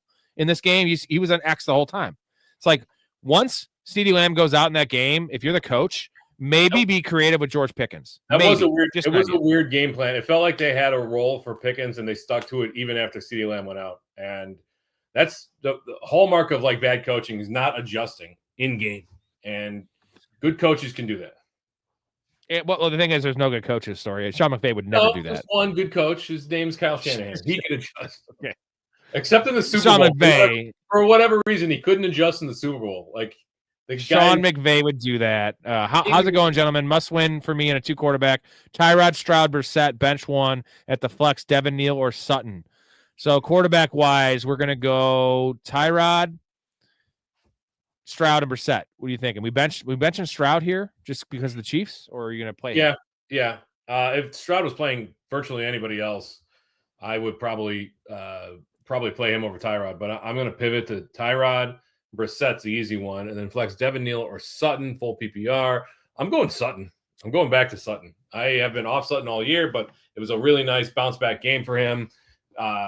Troy Franklin looks like he's taking a step back in that offense. Pat Bryant, I think, played more snaps than him, which is very surprising. But I just don't trust. I don't trust that run game. I get that Devin Neal is getting like high end RB2 usage, but that amounted to what, 8 PPR points last week? Like it's just there's not enough there in the running game. Bo Nix had 7.8 points a few weeks ago against the Raiders. That was also a bad weather game with 30-mile-an-hour winds and Thursday Night Football. And outside. And Grant was at home, but like this is in a dome, not Thursday night. I don't know. I think Bo Nix is a top 12 guy this week. I hate Bo Nix. You know I hate Bo Nix. I think he's an easy top 12 guy this week. Like, let's not go overrating the Raiders defense because like Josh Allen had 9 points last week too. Are we benching him this week? You know what I mean? You got to look at all situational factors, not just what happened against this same team 1 week ago, 2 weeks ago, 4 weeks ago, whatever it is. Troy, I need 2 wide receivers in a flex PPR. Nico Olave, Devonta Smith, McLaurin, Debo. So Nico and Olave for sure. I guess the question is Devontae or McLaurin is the question. Debo's out of it for me. Yeah, there's no way to have. Man, they really like feeding AJ Brown right now, don't they? They do. I'm going. Fuck, McLaurin has the Vikings. Give me McLaurin. It's not a bad matchup. Yeah, and then who do the Eagles have? They're Monday night, right? Chargers. Either one's a great matchup. I'm going McLaurin. I'm going to bench Devonta Smith until the Eagles get out of this. We have to give AJ Brown everything under the sun mentality. Mouth actually missed a pick for once. By the way, everyone, he's been on a heater. Downtown Sports is his podcast every Tuesday night, once a week. More real-life NFL talk than fantasy talk, but link in the description. Go check that one out. Give him a follow. 23 platforms, not on YouTube, everything else. Would you flex Devin Neal this week? Probably not. Played a lot of snaps. If I'm correct, he played the 6th most, the 6th highest snap percentage of running backs last week, which is crazy usage. But again, what did it amount to? All right, I got something for you. If Monungai plays, are you playing Devin Neal or Monungai? Monungai. I think. No. Against the Packers? Packers haven't been a shutdown defense in weeks. I'm not worried about the Packers defense. What am I getting out of Neal? We also don't know who the goal line back there yet is either. Taysom Hill did not get in the game on the goal line, and that worries me. We didn't see any goal line carries there. So at least we know that Monungai has the opportunity to get goal line carries, but I don't think Neal's. Thank you, Storey. Thank you. House. Fuck off, Rob. With the, I'm biggest rate take. I'm not starting the fucking 1B running back. No, well, you know what I'm going to start with? How the Bears are going to go in, and if they don't win that game, they're not going to be blown out. And I'm going to say that I think they're going to win the game because the last time they won this year in 2025 in January had a way shittier team, and that offense was coached by Thomas Brown. Ugh. I got something for you. Hold on, real quick. I got something for you guys. I'll say. This is the last thing I'll say. I promise. I heard you guys talking about the coaches, this and that story, and I know you don't want to say it, but you might as well just say it. Ben Johnson's one of the best offensive schemers in the league. It's not even fucking close. So Ben Johnson's really good at scheming up the first drive, maybe the first 2 drives. Whoa. Second half. You were talking about second half adjustments. He is king at that compared to almost any Bears coach I've seen. He's got you there. That's okay, but that's a low bar when you talk I about understand. Hey, I get that, but he's been doing it. Rob, I'm sorry. I was call you Rob. I'm sorry. Storey, you're 100% right. That is a very wait. I'm talking like you're talking low bar. Low bar. We had Lovey, which was a mid bar. I like now. Lovey. Well, of course he did. But anyway, he couldn't get a offensive coordinator. You're right. He was terrible. I know. But nonetheless, it's his problem. He couldn't hire for shit. No. I'm warming on it. Like the jury's still out for me on Ben Johnson, but I am warming on him. If you could just like calm Caleb down and keep him like in the pocket for a half a second more, I think this team would be on the right track. The problem is Caleb is panics real quick. He does too. I mean, he not as bad as last year. To be honest, do you think it's the same as last year? Because I don't. No, he looks better, but he also looks just as inaccurate as he was. No. The inaccuracy is unexplainable. I'm sorry, Rob. Go on. No, you're muted. Muted.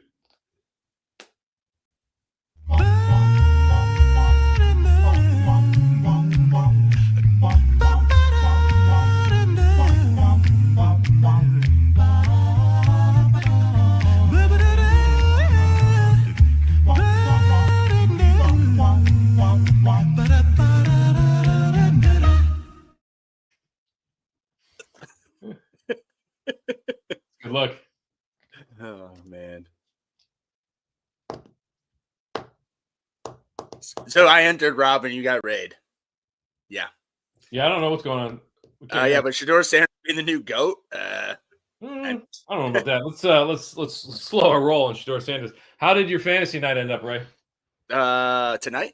Yeah. Well, I had him on St. Brown in Rob's league, and I'm sure he might have brought it up if I wasn't, but I was bitching and moaning at him because he's one of I'm the only team that's content. Well, I shouldn't say the only, but I'm definitely the number one team contending with him in his one league. I'm in with him.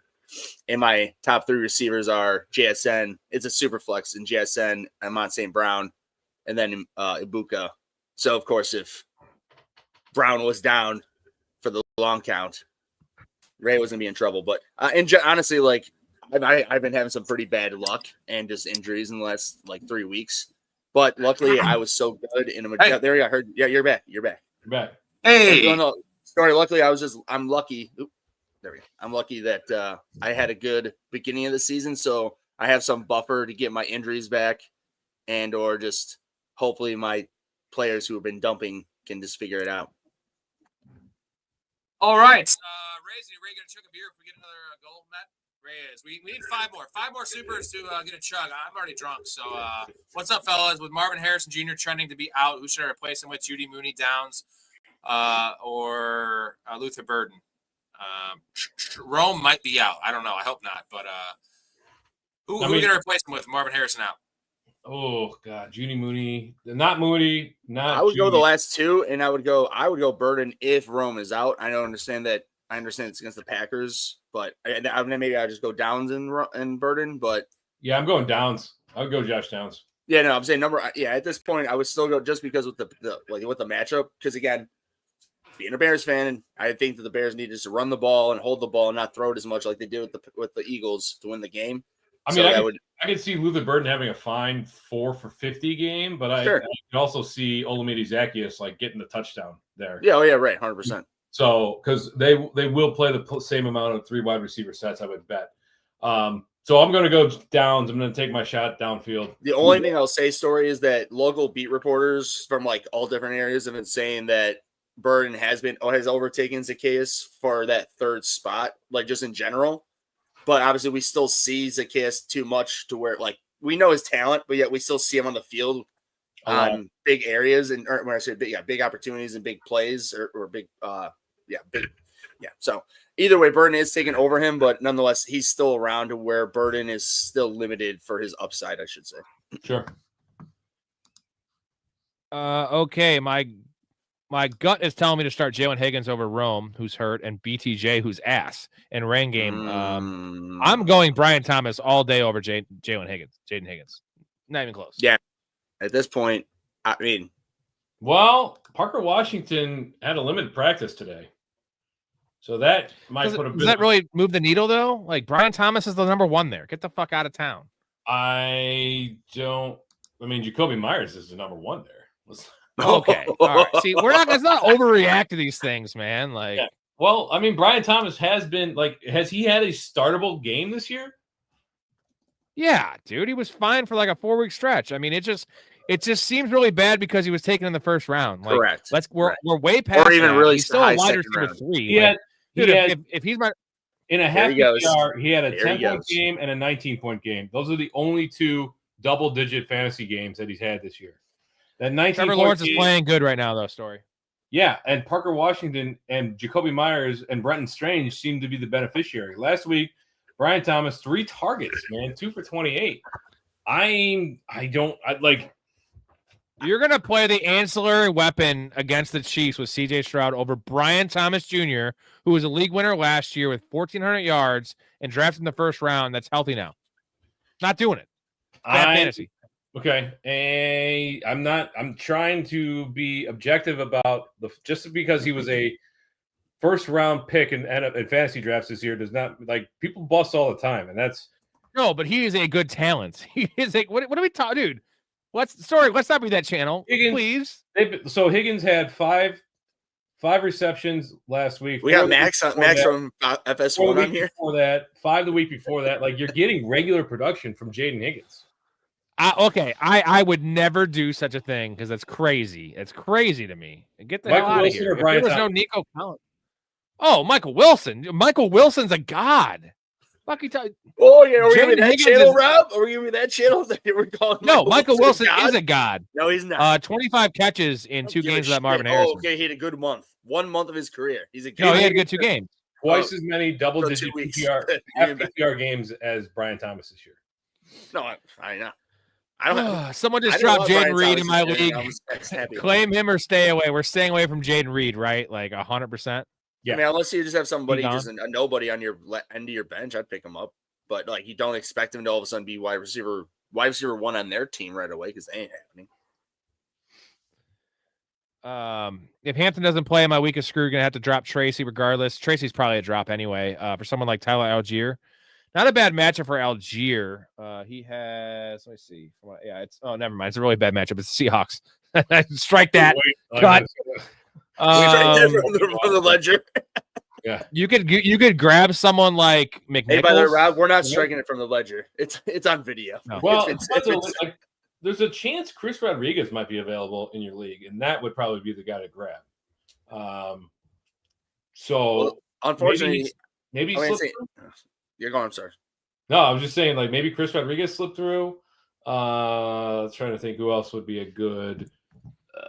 Well, that's what I'm saying. It's just it's hard because, like, if it is a 10-man league, you have that many other people available that you could pick up compared to a 12-man. But even a 12-man, I mean, honestly, Rob, like, I know we're in a deep 10-man league, but there are people who are available in the other league that would be a deeper pick. If I'm, what I'm getting at, that like would still never be available in our other league that's even deeper with a 10-man league. So I'm just saying it all just depends who's really available in your league. But yeah, I mean, Chris, your point Storey. Yeah, he's the touchdown guy. So Jonathan says, look what I started. He started that whole argument, and we like debate here. Appreciate that. He says he has to be on the show. Jonathan is a Patreon member, and he's upgrading to get into the fantasy playoff league, I believe. Right. If you upgrade all the way up to be a professional fanatic, my man, you can be on the show at least once a month. That's what we offer around here. We have many fans on the show. We love that. As long as you can talk a little bit. And either way, I can talk a lot. So as you know, I like having things in my mouth. Thank you, Jonathan. Whoa. I just said me too, and you said talk a lot. And you said things in your mouth. My God, what? I do. I do. Baited me into it. Yeah, Titan style. How is Corum available in your league? You just got Corum. Like, can I play in your league? Because I drafted Corum everywhere. I've been holding on him all year. It hasn't been great. but like he should not have been available after a week after the draft. Like that's what I'm saying. But that's what I'm talking about from the last guy. It's like, dude, if like people like Corum are available, you pick him up right away. I've had Corum forever. I've had Corum. I had Corum in 2 leagues. 2 out of my 4 leagues, I haven't dropped him. And there's been many opportunities that I think I should have dropped him, and I haven't. Max, I don't know. He says, I don't know if it changed anything with Jalen Carter being out, but it's the worry isn't the matchup or anything. The worry is workload for Hampton. That's the worry, is if he only gets 9 touches, right? And the game script, like they might get their brains beaten, and the Eagles are fucking angry. Now, I don't know if they're good enough to be angry to blow a team out. I don't know if the Eagles are capable of blowing anyone out, but like they are still the defending champs. They're still 8-4. Like I think we get too overreactionary in these things. You guys think there's a chance the Eagles just stomp? Like I might want to bet in the Eagles. It's -2.5 right now. What do you guys think about that? I don't trust the Chargers at all. On the road. I don't have a problem with betting the Eagles at all in that game. I nothing about that Chargers team looks good to me right now. Now, if they had both starting tackles and they're, everybody was like, I'm saying, like relatively healthy and a healthy quarterback. I'm saying as an offense, a relatively healthy offense that doesn't have major injuries at both major offensive line positions and the most important position in sports, and they're starting first round running back. Yeah, Ray would have a better, and almost would have a better thing. No, but yeah, I mean, at this point, they're going to get, I'm with you, Storey. They're probably going to get stomped. What do you guys rank Terry McLaurin this week after that big week we talked about a little bit, me and you, Storey? Is he a top 24 option? Is he a wide receiver 2, or is he on that border of wide receiver 3, wide receiver 2? Ray, what do you think? I think he's upgraded because I think that Mariota. I heard you guys saying that earlier. By the way, dude, that's the craziest thing. We've all been saying Mariota, and it's Mariota, right? No, it's Mariota. That was just like Chris Collinsworth being on. Oh, that's what it was. Okay. So he's just being a ass. Got it. Yeah, clearly. Okay, no, that perfectly makes sense. Anyway, yeah, no, but anyways, God, that fucking guy. Mariota has definitely shown a major, like, when I say major, for what Scary Terry started out with the season, with the injury, with JD3, and in general, it just seems like he's grown more. And from what you're asking, I would say he's grown more into a solid wide receiver 2. Like when I say that, like 25 to like a low 25 to maybe a high of 15 if he has a great week, which I mean at this point is probably not great because Mariota is very limited. So I'd say 25 to 15. So yeah. I mean, maybe 15 is a little high, but 25 to 19, 18. You agree, Storey? I put him right in that low end RB or wide receiver 2 range, right in that 24 range for me. Yeah. If Monungai is out, Swift or ETN, this is easy Swift for me if there's no Monungai. Now, if Monungai plays, it's ETN, correct? I would agree with both of this, yes. Yeah. GG says Amon-Ra St. Brown injury was fake. He wasn't hurt at all. Well, just so you know, their season was on the line almost last week, and he didn't come back in the game. So, like, if you know anything about Amon-Ra St. Brown or football, that dude didn't fake an injury. He would never do such a thing. And and did you see the play? NFL rigged thing? Yeah, dude, he got rolled up on. Fucking injury. The fuck out of here. Hey, crazy. you know, I'm definitely in that camp to a point, but that like a faking injury, no. Maybe the refs or whatever have something to do with rigging things, but I don't know. Players don't. But Rob, you kind of look like Al Bundy with the faces you made weird, but couldn't get out of my head. I love Al Bundy, so I mean, I'm not gonna ever hate on an Al Bundy reference. That means you need to have a daily, at least when Ray's on, have some sort of Married with Children great line to Ray me with. Yeah. A show that if people are younger that don't know it, please watch it because it would never be able to be made in this current. Don, must win to make playoffs. Should I rock Hurts or Burrow? Then I don't know. I got A-Chain Genty and then Pittman and Puka, then McBride. That's a lot of names. No, Amari and Hampton, not over any of those guys. Let's just cross that one off. You have good names there. Mm-hmm. Hurts or Burrow? It's scoring dependent, if anything. It's probably Burrow, but 4 for a passing touchdown, it's Hurts. You guys all agree? Yeah. I mean, even with the struggles, it sucks, but that is a big difference. Push. Right. Well, and that's the thing. Do you guys think that the Bears actually exposed that with what they did with that strip fumble? No, that felt more fluky than anything else to me. Now, the only reason I don't disagree with you. The only thing with the Bears, at least, that definitely seemed as if like they told them if they get them stopped, like how they did, go straight for the football and try to strip it. Like that seemed like purposeful. But in general, I'm with you, Story. Like everything that happened with them stopping it and then stripping it in general was a fluky play. Even if they tried to plan it, you know what I mean? Like, yeah. All right, I'm gonna get Story. Sorry, I see you yawning. I see you yawning over here. I'm gonna get you out of here on this question. Okay. Bo Nix 8-1 against the NFC, and they're on a winning streak when it comes to the playoffs. The next level. Do you think they can keep it up under Sean Payton coaching? That's why I'm leaving this to you. No. Yeah, get ready. Do your little flexing here. I have more faith in Bo Nix than I do in Sean Payton. I wouldn't trust Sean Payton to coach his way out of a wet paper bag these days. That said, they got tremendous talent on the defense. That's what's going to carry this team. Bo Nix playing strong ball and the defense. Sean Payton is doing nothing but getting in the way right now, if you ask me. So I think that they are a playoff team, certainly, but they'll be bounced probably in the divisional round, if you want my assessment. They'll win their wild card. They'll get bounced in the divisional round. All right. I like that take. Real quick, Story, you got to stay on for Ray's segment. We have 8 more minutes of comments to get to.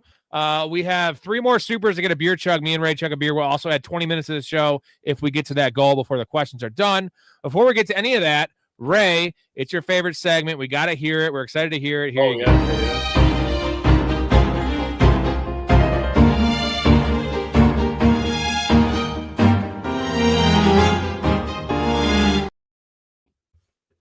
Dining with Meat Sweats. Ray, what'd you have for dinner tonight, man? Give us all the details.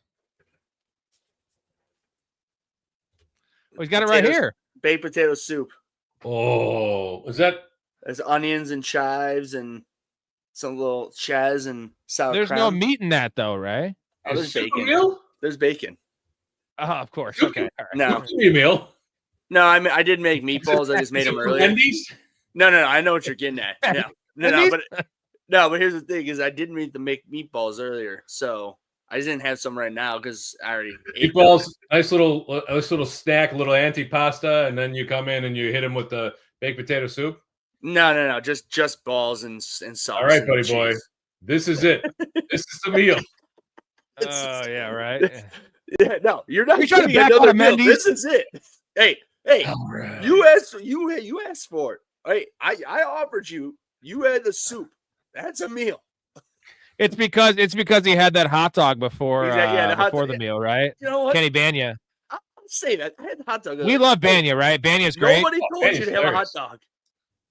Oh yeah, no. So I hate it. All right, Story. Yeah. Great show. I'm bragging, guys. Great so show. I can see you. I'm also a good coach. You know, I'm managing, I'm producing, I'm hosting. I'm also a good coach. I don't want to take my player out the game. Yeah, I don't want to push him too hard, you know? I can't do that. Right. I push myself too hard. All right, buddy. All right, farewell. Love you. Enjoy the rest of the show. See you, chat. That's why we got the bench guy, Big Ray, up in this hizzy. McLaurin at Minnesota or Waddle at the Jets? Ooh. Is it just Waddle? Yeah, but he's been bad. I know. Dude. I'm going Waddle. Here's the thing, though. Minnesota indoors compared to New York Jets outdoors potential. I'm just saying, Yep. Well, it's not so much. It's just Tua's bad outdoors. That's the key. Really bad. Oh, yeah. Duh. Yeah. 100%. Yeah, you're right. Yeah. So we're just going to go McLaurin with JD5 coming back? And yeah. It's crazy to say, but okay. I know it's crazy to say, but it's just, I think I'm really thinking that the weather, like you said, Tua's terrible in the cold. DB, what's going on, man? Haven't seen you in a while. Good day, fellas. Good night, fellas. Good day. Half PPR 10-man. RJ Harvey versus Vegas or Chase Brown versus Buffalo.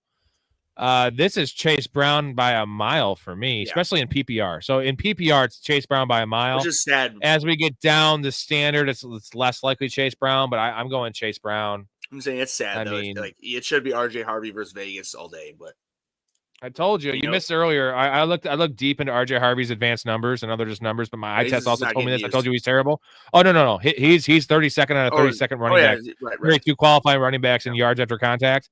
He is 29th out of 32 running backs in terms of like creating runs. So like he's not getting what's blocked for him, and he's also not sounds like generating any big Sean Payne. Fuck that. He's bad. He's bad. He's just not ready. He's just not ready. Story agree with me. It's just bad. He's a second round pick. He's not ready. If you're a running back in the second round, he shouldn't have been a second round pick. Is the point? Did you not hear what I just said? I said that man. I said that Sean Payton and Elway clearly fucked that up. Then Sean Payton, gross. It was bittersweet watching Gibbs drop 3 tuds on my team. Gibbs / Bucky and Javonte Williams owner. I like that combo right there. Permission to go. Okay. Should I drop Strange for Loveland? I want Strange over Loveland. Yeah, I said no. We like Loveland. It sucks, but no. I mean, let's put it this way: if Rome was actually more hurt than just being like a game time decision, and or if he misses, he might miss 1 week. You know, if Rome Dunze was like a 3 to 4 week injury or something like that, I would probably say Loveland, but no, Strange, he's ascending. And the Jaguars are number 1, like in their division. You can go with him. There's just too many. Right, we have less mouths to feed. That's it. Like there's so many more mouths to feed in Chicago. And the thing is, like, Chicago runs the ball. We have 8 more minutes of questions left. We'll end the show after that. We have 3 more supers, and we'll do a beer chug. Add 20 minutes to the show, gentlemen. Nick says, told you boys, Rico Dowdle not as good as Chuba Hubbard. I'm not going to go that far, man. I'll say this. They paid Chuba Hubbard a lot of money. So he should have always, he was a starter going into the year. He should always have that edge on Rico. I would say they're comparable backs. I think we all got over our skis saying Rico is so much better than Chuba because Chuba looked bad after the injury, came back too early. It's documented. He said that. And Rico had 2 easy matchups in the league, Miami, and I forget who the other matchup was. But they're different players. Chuba's fine. Neither of them are great players is the point. And I think they're even, and I think that the split will reflect that, which right now we have a 50-50 split. And they say that Rico's the early down back and Chuba's like the receiving down back, which is weird. That's how I would think of it, though. I've never seen Chuba Hubbard. I mean, I shouldn't say never. He has had some high rushing yard games, but what Rico Dowdle did in those short amount of time, I don't know. I mean, especially because we know he's not as good of a catcher as Chuba, it would seem like it would just be the easy thing that Rico would be the couple early down back, then Chuba, but almost Chuba's not great. He's not great. Trust me, I owned Chuba everywhere last year, so I was biased. Great. I'm not, and I watched him play a lot. He's fine. I'm backing up Rico more than Chuba. Yeah, I think they're even. I think they're comparable players. I think Rico's a little more shifty. I think Chuba's a little more sturdy. JC Smooth, love that name. Do you guys think that the Detroit coach? Do you think Detroit can catch San Francisco, Chicago, Detroit, or Seattle? Not Seattle. First 2 probably. I think they could catch San Fran. Maybe the Bears because the Bears schedule is super tough. As we're Bears fans, we're not going to be biased. It's not Detroit. It's not Seattle. Yeah, it's not Seattle. No, I think it's the first 2. Like, I mean, I think it'd be San Francisco first, but then also Chicago has to play the Packers twice and Detroit again, and then the Browns and San Francisco. That's the remaining Bears schedule, everybody. So, I mean, as much as I like to think that they'll run the table, I don't know if you saw Seth freaking Rollins WWE, Rich Eisen. He basically said, because he just of course is being an entertainment guy. Nonetheless, he ended up like with the remaining schedule being like, I don't know, 13-5 or not 13-5, but 13-3 or something. Nick says Chuba had 1,200 yards and 10 touchdowns last year. Yeah, I mean the stats are there. He also was the only show in town. Rico also had 1,000 yards rushing last year, so it's eye test for me. Chuba Hubbard was getting extreme volume last year. He's not a special player, and I will say this: I don't necessarily think that Rico's a special player either. I don't think either of them are.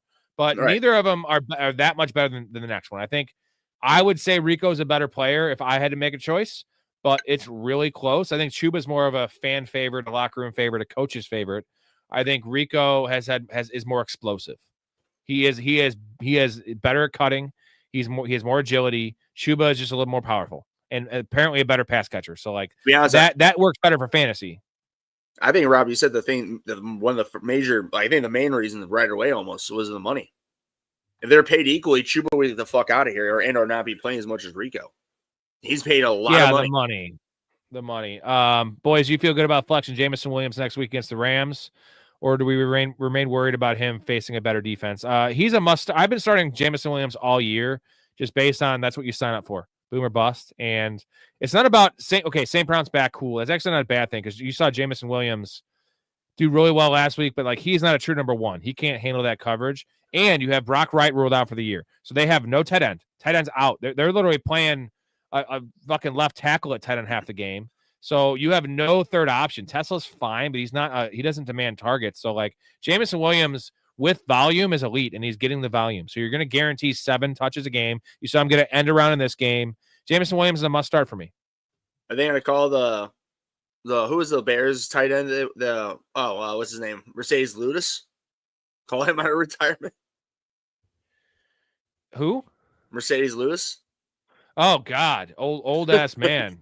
Love Mercedes Lewis though. But anyways, I'm with Rob. Like, especially if you're in a position that like you're still watching us, Hetzer, like you're still like you're still fighting for things. Like, you got to play the guy who got you there, unless you have somebody who's your receiver. I don't know how many receivers are, 2 to 3, but if you have a better backup that has a way better like matchup, maybe. But still, Jamison Williams, he's been turning it up in the last, like, what was it, 4 to 6 weeks? He's had 4 out of 5 really good matchups here, good games. JC Smooth, do you think the 49ers can make a run in the postseason? I don't, because their defense is dog shit, and that gets exposed in the playoffs. So, Brock Purdy throws picks. You want to talk about Purdy throwing the picks? Well, first, their defense is more concerning because Purdy can't step it up, but like a turnover-prone quarterback with a coach that always fails in the playoffs and a bad defense in a deep NFC. Hey, by the way, look, you said the coach that always fails in the playoffs, and that's the only coach that Storey thinks is good. Yeah, Storey on coaches is just not good. Alec Pierce or Sutton, non-PPR. Alec Pierce or Sutton. This is a tough one because they're both pretty good non-PPR. I'm going Sutton against the Raiders. I would say Sutton in non-PPR. Monungai or Hampton non-PPR. If Monungai plays, it's Monungai. Well, if whoever plays at this point. Well, Hampton's playing. It seems like Hampton's playing. So let's say they both play, and they're both dealing with injuries. Well, one's coming off an injury, a long-term injury. Because I think they're going to run the ball. Like, they'll run the ball more. The Bears need to run the ball more in general. Who's winning Sunday between Ravens or Steelers? It's all about Lamar, honestly. If he doesn't play, I mean, is that even a bad thing, though? Because that Tyler Huntley beat the Bears. Yeah, it's a bad thing, Rob. It's a very bad thing. You would think so. For Ray, it's a bad thing. Taking Ravens. I'm taking the Ravens. Both these teams are rock bottom right now. Yeah. Rock bottom for sure. Steelers do look lost on all sides of the ball. TJ Watt looks washed. What a bad contract, bro. Like, he got the contract, the reactionary contract after the Myles Garrett contract, I believe. Myles Garrett was first. That's what happened. Myles Garrett's so much better. He's always been better than TJ Watt. Did you hear what Ben Roethlisberger said about Tomlin? So you know how the Steelers are very they are the most loyal franchise in the whole NFL. That Roethlisberger went on, I don't know what other fuck show he was on. I'm sure some sort of a Pittsburgh show or what. If it wasn't, it was a national show. But I'm assuming some local Pittsburgh show, radio or whatever it was. But anyways, the audio just said that him saying that it was time for Tomlin. Again, it wasn't for, I can't remember verbatim, but it was along the lines of just he needs to move it along. That they need a hard reset, is what he said. The Steelers need a hard reset, and that Tomlin would be better off moving on. This and that. It's like, damn, dude. That's his coach. His own coach. Like, and they only have had, 4 coaches ever? Like, damn. That, I mean, yeah, dude, it's time. I'm saying, that means a lot, right? Like, I'm saying, even if he's not on, like, yeah, like if Roethlisberger's saying that in national news like that, that's crazy. So I would expect something big to happen this offseason. Rumor has it they owe a lot of contract incentives they don't want to pay to Dowdle. Is scrimmage yards and TDs. Heard it was $1 million plus, and I would believe that if they were a losing team right now, they're fighting for the playoff. Yeah, that's a good call. So like $1 million, bro. Yeah. Like if it's $10 million, maybe. Like I don't think that matters at all. If they were a losing team, last place, like and winning like 3 games this year and having nobody coming into the games, dude. Carolina, I mean, they have a good fan base when they're good. It's sort of like Oakland, you know what I mean? Like the Oakland Raiders. Not Raiders, I'm saying the Oakland Athletics and both of them, whatever. Like when they're both there, like a random city or state that has them, but like when they're good, those show up. To your point, Rob, they can make over that $1 million easy with the amount of money that they've made. All right. Rob got that shit on with Sonic's jersey and a sweater. This is a Kevin Durant throwback jersey, and this is a Big Lebowski sweater. So I'm kind of styling right now. I mean, it's bad style, but like that's the kind of style I like personally. Team's been hurt all year, losing starters somehow 9-4 with numbers, 1 seed. Well, here's the thing: is their injuries aren't. We're talking about the 49ers. Their injuries aren't like coming back. So you're not getting the defensive players back. Joey Bosa's out for the year.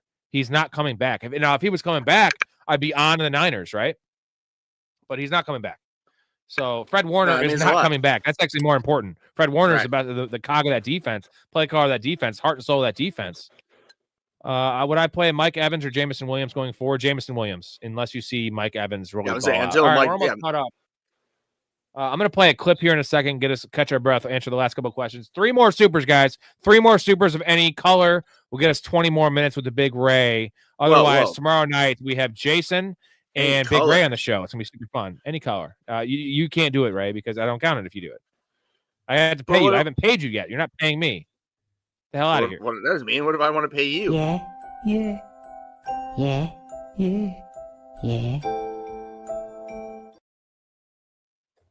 Let me get up and I'll give you guys the full tour. Oh, honey, careful. Your boner. What do you want me to do? Cut it off? What do you want me to do? Cut it off? Hold on. What is the absolute least amount of money you could get paid to blow a guy? Now we're talking. If I'm honest with myself, yeah, I'd have to say $900. All right, so we're gonna have this honest conversation on air right now. What's that? What you just played. Oh, how much? Mine's a lot lower than most, bro. Like most people say no money, no amount of money. Oh, most say no amount of money. Yeah, I mean, no, you're saying yourself. I get it. Okay, you're just trying to play me. What is your number? I don't even know because I just don't really think it's gonna happen unless I'm in jail to not get fucking killed. No. I'm saying like realistically, it's like a what's the indecent or not indecent proposal, right? Where the guy, that situation where it's like some dude, he like gets off by like he's a billionaire, he gets off by a straight dude who doesn't want to do it, but he's got to be into it, sucking him off. What is the number? What is your number? The problem. Right? Here's the problem is that rich men. I'm just gonna say here's the problem, everybody, is that the only situation that this will ever come up is if and when Rob wins the lottery and he becomes that billionaire, into where he's gonna want me to do this, and there's just not gonna be a number. Like, dude, I like chicks, bro. I like Brad Pitt, but I like chicks. What is your number, man? If $20,000 in front of you, hard cash. No. 50,000. It's a lot of money, bro. $50. $50,000 in front of you. The guy's clean. He's shaved. He's clean. He's out of the shower. Doesn't look like shit. He's not homeless. $50K. A minimal. I need to be I don't need to ever work again. But no one else finds out about it besides the people you're talking about in this pod. We're talking about it on air for anybody in the entire world to look at this. So I'm going to stick to my. So you just said million. You're saying $1 million. You're saying $1 million. I didn't say $1 million. I said never done enough money to never work again. Oh, well, that's more than $1 million then technically. I'll give the 500K of cold hard cash, non-taxable income. Cool. And all you gotta do is just take some cum. You gotta swallow too. Yeah, no. I mean, he has to finish. He has to finish. That's the point. If he doesn't finish, it doesn't count. Fuck. Like the guy's not gonna pay you for not finishing. Finish elsewhere besides your mouth and. Well, the goal is in the mouth or the face. I don't know. Like whatever. Either way, whatever. You can choose where he finishes. Got to be on you or in you. You already said your part that you would be doing, so. Well, I would hope I'd get a tip. You know what I mean? Like, give me a tip. Like, if it wasn't like you're in already the contract. getting a tip in your mouth. No, but I want extra, dude. So, like, I don't know, man. I have to put myself in that situation. You're already becoming a billionaire. You're a millionaire. I feel like for me, the kind of person I am, Ray, I like having funny stories. I have a lot of good stories about a lot of things in my life. And now, if I have this as a story and I have $100,000 in my back pocket, I'm living well, man. $100,000. Boom. My answer. The only thing I'll say to that is that the fact that we have a channel now, and if there was a story that, not Storey himself, but we have a story, an actual story time to tell. A Rob Storey time to tell. Then involved. So that. JC says fails in the playoffs. They have been to 2 Super Bowls and an NFC Championship game. Goddamn Bears fans are retarded. First of all, like I'm not really a Bears fan. I don't even like the Bears. Kyle Shanahan has failed in the playoffs because he was the reason the Falcons lost 28-3 against Tom Brady. I was going to say, yeah, That's who the fuck was in charge of that? It wasn't Dan Quinn. Sorry. Has he been to 2 Super Bowls? I don't think he's gone to 2 Super Bowls. I don't think he has not made the Super Been to Bowl. one. Yeah, he's been to one. He hasn't made the Super Bowl as the San Francisco coach. Am I wrong? Either way, like I don't know. Like again, like Doesn't what's matter. funny is Storey isn't even on the retarded. show. Who's the biggest coach hater, and he thinks we're a coach. Dude, Kyle Shanahan's a great coach. He's a very his schemes are amazing. I think people like playing for him, but dude, he is awful in game management. Like it's bad, and I'm not trying to say like we're any better, dude. I'm just saying like he's not God's gift in the playoffs. We're he speaking sucks facts. In the playoffs. Calm down. He sucks in the playoffs. He's an elite level regular season coach, like top, maybe best in the league. Honestly, he overcomes injuries, all these kind of things. But in the playoffs, dude, it's not during the good. regular season. Yeah, right. I mean, that's why we love his players for fantasy because he's awesome during the regular season. He runs them into the ground. I don't play playoff fantasy, but if I did, I would never pick any San Francisco player, and that's a fact. That being said, I still think Kyle Shanahan's a top 3 coach in the NFL. So I'm not, again, we're nitpicking here. I want Sean McVay. I want Sean McVay over him. Right? And Andy Reid. Story disagrees, but Andy Reid, yeah. Andy Reid is, I don't know. I want Sean McVay over him. For sure. The Warless is, he's waning on you. He is. Miles says, I apologize to all those that listen to me pick the Cowboys. 42-37. I didn't anticipate Pickens throwing Dallas season like Jerry. I mean, that was part of it, and that wasn't the reason they lost the game, but it didn't fucking help, man. It didn't fucking help. But also that interception, that got deflected a little bit, but I feel like he could have harder for that ball. And Pickens. By the way, dude, yeah, you're Pickens boy, bro. Like, what's up with that? On sports, check the link in the description. 23 platforms every Tuesday. They had Iron Eagle on their fucking show, kind of a partner podcast for this show. But I'm asking check you. that out. I'm asking you, brother. Your Pickens love. What are you asking me? Oh, I love Pickens. This is the Pickens experience. That he's a lazy piece of trash. That he's we knew that coming in. That's why he was a 6th-round pick. Like we knew that coming in. I know. I mentioned it before you got on the show. Now, before you in the chat, do you think this cost him millions of dollars? This performance alone, whether or not he does the rest before this week, if he does exactly what he did the rest of the season, going forward, but this particular performance. If he doesn't end up, well, they could franchise tag him, he'll be there. But let's say he becomes a free agent. Will this cost him money? This performance in particular. Good call. JC Smooth just busted my balls. Asking you. 12 years. It is Nick Bosa. Did I say Joey Bosa? Pardon me. I don't know ball. Warner is not coming back this year. Are you crazy? Dude, no way. Didn't he fracture his ankle? No chance Warner's coming back. Like there is just no chance he's coming back. So, and maybe he's got some kind of hyperbaric chamber like LeBron has. I don't think so. Sorry, what were you asking me? I'm distracted by JC Smooth busting my balls over here. I can handle it, but what do you got? I don't even remember. It was the last question, but it doesn't matter. Are we all out on Pearsall? He popped up on waivers. Only person I dropped for him is I'd rather have Pearsall than Jalen Higgins personally, just because they both have the same role in their offense, and I like the Niners offense better than the offense there in Houston. Like, I feel like Higgins is the guy you're going to start in the playoffs. You're going to get 3 targets from, dude. I mean, I won't necessarily disagree with that, but there's more mouths to feed in San Francisco. And on top of that, Jaden Higgins was drafted in the 2nd round. He's been turning it up. Like, I mean, I'm not saying like he's been super consistent of like 15 points for the last month, but he's had some of those games, like, 13 to 16 points, more like probably like 3 out of 5 games. So he's not a bad. It's just who do you more believe in as a team? And obviously, right now, 49ers are the better team. So Fred Warner, he said, look it up. Fred Warner suffered a season-ending broken ankle, dislocated and fractured ankle, dude. Like that's what Chris Godwin had last year. Remember Chris Godwin's injury? Whoa. First off, was that reported by Rob Simmons or was that reported by Schefter? We need some real credibility here. He's aiming for a full return by training camp at the start of the 2026 NFL season, with a playoff return being highly unlikely, but a Christmas miracle situation. So essentially, this would be a Kyle Schwarber Cubs World Series situation. So if they make the Super Bowl, maybe. But like, dude, if we're talking about if they make the Super Bowl, maybe, that's a lot of maybes. Like, one was a ligament with surgery. One's a shattered ankle. Yeah. There's just no way, dude. So there's just no way. Especially, I'm saying these days, like ligaments I feel like can be healed faster with surgery than broken bones, which is crazy to think about 20 years ago. But let's see. Recent week. I'm looking at recent week searches. I have nothing up here. So, I mean, maybe, dude, if you, I don't know. I'm not really in touch with the NFL. I only do this show 21 hours a week and 6 guests on. And I haven't heard a single. Maybe you did 24 hours. You'd be up to date. Okay.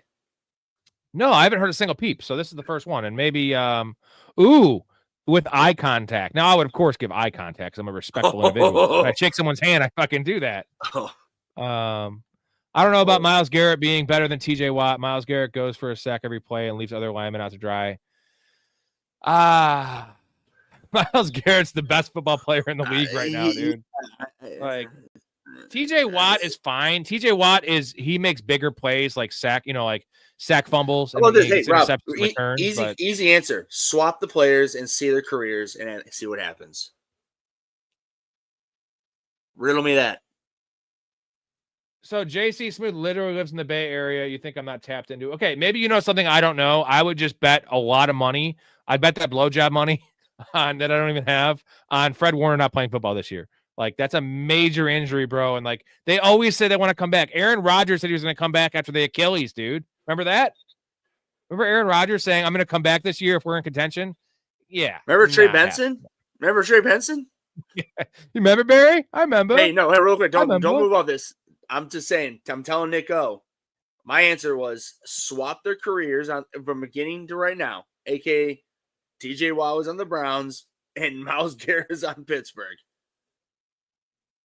Please, Rob, explain to me who has the better career. He's saying that he's playing better now, but TJ Watt's better. Dude, Myles Garrett is an actual defensive lineman. No, where I get that. TJ Watt's a linebacker. That's the difference. Of course, but I'm saying imagine Myles Garrett on Pittsburgh his entire career. Oh, God. Oh. That's my that's my answer. It's like Nico, I get what you're saying, but put the guys from when they got drafted on the different teams. TJ Watt, he would be a good Pro Bowl-ish player, not a Hall of Fame, and Garrett would be. I think he's already one of the best pass rushers of all time. People then would be really talking when he's on Pittsburgh instead of the Browns. Myles Garrett's an all-timer. He's doing this with a team that's losing every game with negative game scripts for pass rushers for sacks. I get it, dude. And I'll say this: JJ Watt is definitely a better player than TJ Watt. JJ Watt was a defensive tackle that had 100 plus sacks. Like, I'm not hating TJ Watt again. You want to compare JJ Watt and Myles Garrett? They're different players, but that's more comparable than TJ Watt and Myles Garrett and JJ Watt. I'm going to preface all this with the fact that I am not a fan. I am pretty much non-biased when it comes to all this shit. Like with the Niners and the Bears, and like I have no issue with Kyle Shanahan. I have no issue with TJ Watt. I'm not even a Myles Garrett fan. I respect the dude. Like I don't have a jersey. Like I'm just telling you what I see and what I think. Now these are also opinions. So like I could be wrong. We could both be wrong. That's also part of like what this show is and what just media. Go watch ESPN. Go watch First Take and hear Stephen A. Smith yelling about God knows fucking what. Hopefully we're not turning into that. Real quick, I will say though, I think the fair argument is that all three players are all three different because one's a linebacker, one's an actual true end, and JJ Watt could be like he was an end, but he could also be he's bigger than Myles Garrett, so he could have been like a hybrid, like a or like an end on a three down lineman. You know what I mean? Instead of being an end on a 4 down lineman. If that makes sense. Yeah. So let's see. Did they really go to two Super Bowls? Kyle Shanahan? Did they really? I gotta check this out because am I crazy? Am I crazy on this one? Because someone fact check this shit in the league. JC Smooth, I promise you I know more about football than you do. You probably know more about the 49ers than I do, and congratulations. Two Super Bowl appearances. With the Niners. No. One. No, because one was with the Falcons. Oh, well, yeah, he was a coordinator, though, and he lost that game for him. I know he had the one with fucking Jimmy Garoppolo, dude, and they scored 3 points. Or no, that was Sean McVay. Sean McVay scored 3 points in the Super Bowl. Storey always fucking Rams on that one. 2019, is that for sure? Let's check this out. 2019, no, not 2019 is for sure. That's what they beat Green Bay to get there, 37-20. Lost to the Chiefs. And then they also won again? Yeah, 2021. Yeah, he's right. Oh. Wow. No, apologies. So he's 0-2 in the Super Bowl? Is that what you're saying? No. Hold on. No, that was the wrong one. Because no, they lost to the Rams, and that was I think that was 2021 was when Stafford won that Super Bowl. Wild card during the season, the Farmers were first. Pickens double team was trash. He could have caught that and secured a good deal. I mean, that one play isn't going to secure a deal for him, GT. The problem is that this tape is out there, and like this was a must-win game for the Cowboys, and CeeDee Lamb gets hurt, and he's just dogging it. Oh, that's dude. on tape. That's mentioning all the Pittsburgh shit. We both fucked up like idiots, dude. It was 2023. They faced the Chiefs again. And 19 as well? 19 and 23, yeah. And 19 was Jimmy Garoppolo. I can tell you that one. Yes. So damn, that fucking Falcons thing was that long ago? Holy shit. No. 17 was Garoppolo. It was. That was when Garoppolo was injured. Myles Garrett does take off. He's not a run defender. I give you that. But yeah, so it was 19 and 23. They went to the Super Bowl with under Shanahan. So he's been to 3 Super Bowls as the head offensive guy, and hasn't done. And he's shit. lost all 3.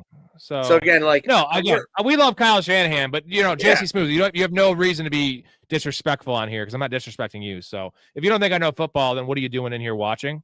Just to troll? We're not Niners fans. I play fantasy and gamble. So I do sometimes, it's been a long time. I'm also had fucking 14 beers. So I apologize to you, sir, but you don't have to be an asshole. That's all I got to say. Keep it positive, bro. Nick says J.J. Watt was like Shaq in the NFL, just dominant. The picks he would come up with were insane. J.J. Watt was also, he would have been an all-time tight end. Like that dude caught touchdowns too. Fucking love him. JC Smooth, ask anyone in this chat what's up. This is okay, maybe I'm also producing the show. There's a lot going on. I don't have a computer in front of me. You're also a Niners fan, so give me the Bears history while you're at it, if you could, please. What's going on, Edson? Thank you. TJ Watt is not better than Myles Garrett. Myles Garrett's probably a top 3 pass rusher of all time because his career's still going, right? You're muted. Myles Garrett right now, all time top 3. Yeah, you're saying top 3. I mean, because Reggie White for sure. You said that. I mean, I want to talk to Samson. Climb to the moon like that bitch Alice Cram. No, you weren't out of pocket. We were wrong, JC. I'll admit we were wrong. But again, I don't just we forget the Super Bowl losers a lot. It's not I know the Super Bowl winners. The Super Bowl losers tend to be forgotten just because. I guess I will admit, we'll never forget Atlanta's. Atlanta's was noticeable because it was 28-3. We all know that. That cemented Tom Brady as the greatest quarterback in the history of the world. I will just say though that we did fuck up because they played the Chiefs both times. So as I'm saying, it should have been sort of they didn't play random teams each time. I also tend to just ignore Chiefs shit because I'm just so done with the fucking Chiefs and I don't care about the Chiefs. I'm done. Oh. Well, thank God we don't. You know what? I can't say that because if they run the table, they might be in the playoffs. And you know what? In this AFC climate, would it surprise you if they won the fucking Super Bowl or at least went to the Super Bowl? I don't know, man. I don't trust the Broncos. No, I don't. If they went, no. I mean, remember 4 weeks ago when everyone was saying Colts to the Super Bowl, I pulled a first take where I said they're frauds, and I've also said that the Patriots are frauds, and again, that might age wrong. I'm very confident Daniel Jones and the Colts are frauds. It was just, but the Patriots, I put this bet on last night, 48 and. What I'm saying, you know why they shouldn't be frauds? The head coach and the coaching staff. I love Vrabel. No. You said the Indianapolis Colts. Why they should? I said why they're frauds. I said why they shouldn't be. I said the head coach and the coaching staff. Run the fucking ball to JT 30 times. Yeah. It doesn't matter. Yeah. No, you like him? Really? He has the best running back with a top 5 O-line in the league. And you clearly have like a guy with Daniel Jones who's capable, but he's a manager. And you're just gonna trust him more? Like, no. That coaching staff. He's a good coach though, just because he's resurrected Daniel Jones, bro. Like, who else can do that? Really? Nobody. I half a season's not resurrecting. No, but winning 10 games is resurrecting. I have it in 3 or 4 leagues. I watch him all the time. He hasn't done shit since he killed it in the first 6 weeks. And my Patriots thing is the Patriots opponents this year 46-88. That is like that's not going to work in the playoffs, man. And like if they get the bye though, it's different because they just need to win 2 games. And the AFC is wide open, but like, do I trust Drake May against Josh Allen? I know the Bills are just bad. Like the Bills have their receiver core they're running out there, like Brandon Cooks, bro.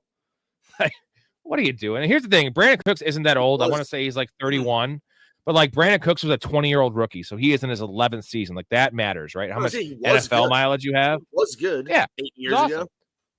All right, Ray. We didn't get to the goal, but let's chug a beer anyway and send this off. I don't have a beer, so you can just unfortunately. Okay. Imagine JJ on the Bills. Only I in my wet dreams, my man. I just didn't know. I went to the store. I would have grabbed a beer. By the way, did you hear Did you see the counselor short today about JJ McCarthy being awful?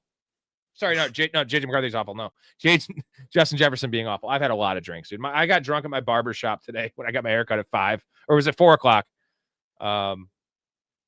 Anyways, he said on a short saying he's terrible. So the 3 receivers that the counselors made like hate videos on being bad in fantasy and real life is Puka Nacua. Who is it? It's Puka, Justin Jefferson.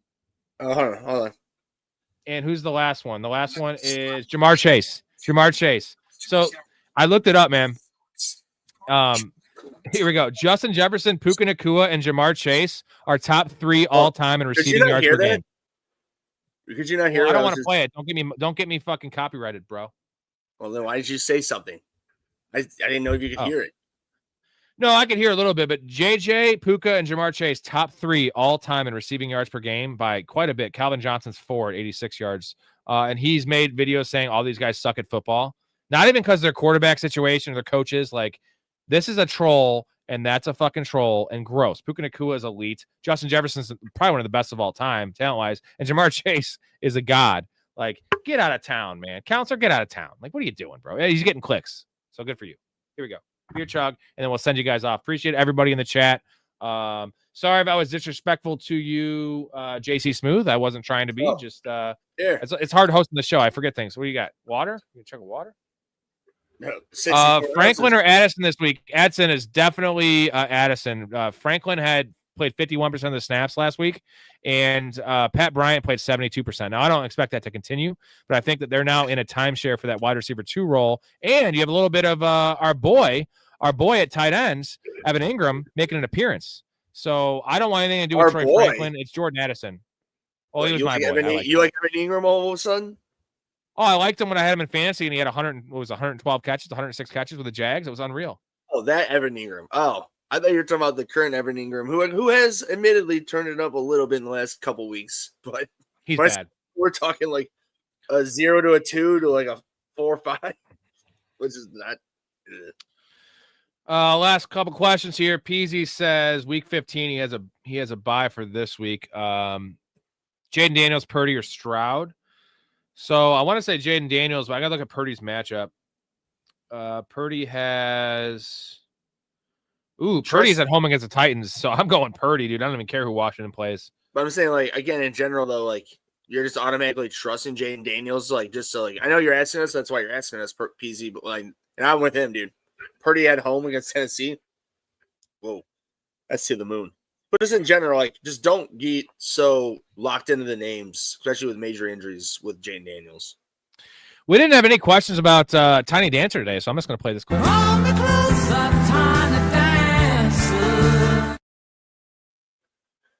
That's sad. I love that.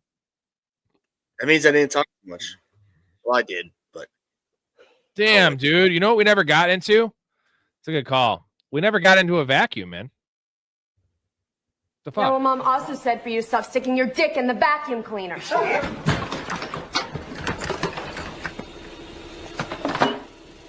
Hello? Hello? I said don't disturb you, I'm cleaning my room! First off, besides the amazingness of that clip, it's I because you love the Scream movies and the whole like the most majority of the series. I do too. I'm saying like you really, because you're a big more horror fan than I am. It's just that the fact that the ending of Scary Movie is almost better than the Oh God, Doofy just being a badass. Dude, it's gonna be like super hot, good looking guy, and is like getting out the fucking in the car with the reporter. And he's paint the shit out of it. The Wire isn't great right now. Everyone probably scooped up Strange and like. Don, guys I'm like, with I you, wouldn't man. go Mason Taylor over Goddard. You guys got to roll with him. I real quick, I have him in 2 out of my 4 leagues. One of my leagues, I have him in Kincaid and him in Pitts. So I'm starting picks in XFL right now, just because Kurt likes Pitts at least a little more than Penix did. But God, it's not good, man. And going into the playoffs, how should I handle Brissett, Stroud, and JD5? I think you drop Stroud and just if JD5 is activated, you just drop Stroud and roll Brissett and JD5 and match up that one. We have JD Slander. He said he is RG4 essentially, and I'll give you this take real quick on Jaden Daniels. Yes, he's skinny. Yes, he's not injury prone, but he's injury prone. Let's call him that. The Commanders as a franchise are terrible, and they fucked him in that Week 4 game. I think it was Week 4 when Austin Eckler also got hurt when the game was out of control. They kept Jaden Daniels in the game. He got an knee injury, and then it's just snowballed from there. So that unless they can clean it up. Now, I don't know if Quinn's going to be there after this year. Unless they can clean it up and, protect their quarterback. That's a run-first quarterback. He's not a run-first quarterback, but he's a running quarterback that weighs 195 pounds. You're going to have a lot more of this. And previous injuries are the most they end up equaling future injuries. And, like, we've seen it before. We'll see it again. He's not RG3 because that was 1 year, right, Ray? Well, 100%. And here's the thing is that I'm with Rob is that, first off, here's the thing. If Dan Quinn is here after this season, my God, like Dan Quinn? I'm sorry. Yeah. Turn your hat backwards. Hey, turn your hat backwards. We're talking about Dan Quinn. You can't have a forward hat on. Dan Quinn's a 50-year-old man wearing a backwards hat. Dan Quinn is just bros. You know what's funny too, dude, is how many Bears fans were pissed off when the Bears did not hire Dan Quinn last year when we could have gotten him. Fine coordinator. No, I'm just saying. Like there were many. I'm not saying our friends. Maybe there was a couple of our friends, but in general, like there were a decent amount of the Bears populace of fans that were pissed off that they didn't hire Dan Quinn last year and kept Eberflus. All of us were mad we kept Eberflus, but thank God we didn't. I'm getting to the point to where they need to get a coach in there who can take the ball out of Jay Daniels' hands and get a better, just in general, more established run game. So I'm not saying it's like dominant as the Bears, just more dominant than they have right now because Bill, Eckler, McNichols, whoever the fuck else, clearly just not doing anything. And that's not helping him at all, him being Daniels. So, oh, it's Dynasty, so we don't want to drop Stroud. Purdy? Hey, Etten, post your roster in the Discord. I'll be on that tonight, and we'll go through it, man. I'll hook you up. Yeah, for sure. Also, if you're not in the Patreon and you want to get in the community, much appreciated. Also, this chat and this show, I got to turn my hat. I'm not Dan Campbell or Dan Quinn. If you want to just step it up and help me out as well, keep the show going 7 days a week with awesome guests, Mike Storey, Big Ray. A lot of good perks. We have NFL playoff fantasy coming, community leagues. Next year, we're going to be even stepping it up more. I don't know about, obviously, can't go more than 7 days a week. We can go 2 shows a day. And pre-draft stuff, we can go all my best ball drafts live, all my fan tracks leagues live. Access to us, though, is the key in the Discord. Also a way to say thank you. So that's it, gentlemen. And Ray, thank you for coming on and being the sixth man here. So you came in good relief of Story. He was getting a little sleepy. I'm pretty sleepy too. I've had a lot of beers. Yeah, I've been too. pretty sober on these shows, but So awesome, man. Appreciate everybody. Love your life. Stay positive. Respect each other. And I will see you soon. brother. Thank you, Ray. See you guys tomorrow. Tomorrow night, Jason, Superfan Jason on the show with Big Ray, Meat Sweats. Gonna be a great show. It's gonna be out of control. Talk a lot of Bucks. Talk a lot of NFC. Talk a lot of shit. Ask Jason the question about how much to blow a guy. It's gonna be great. Love you guys.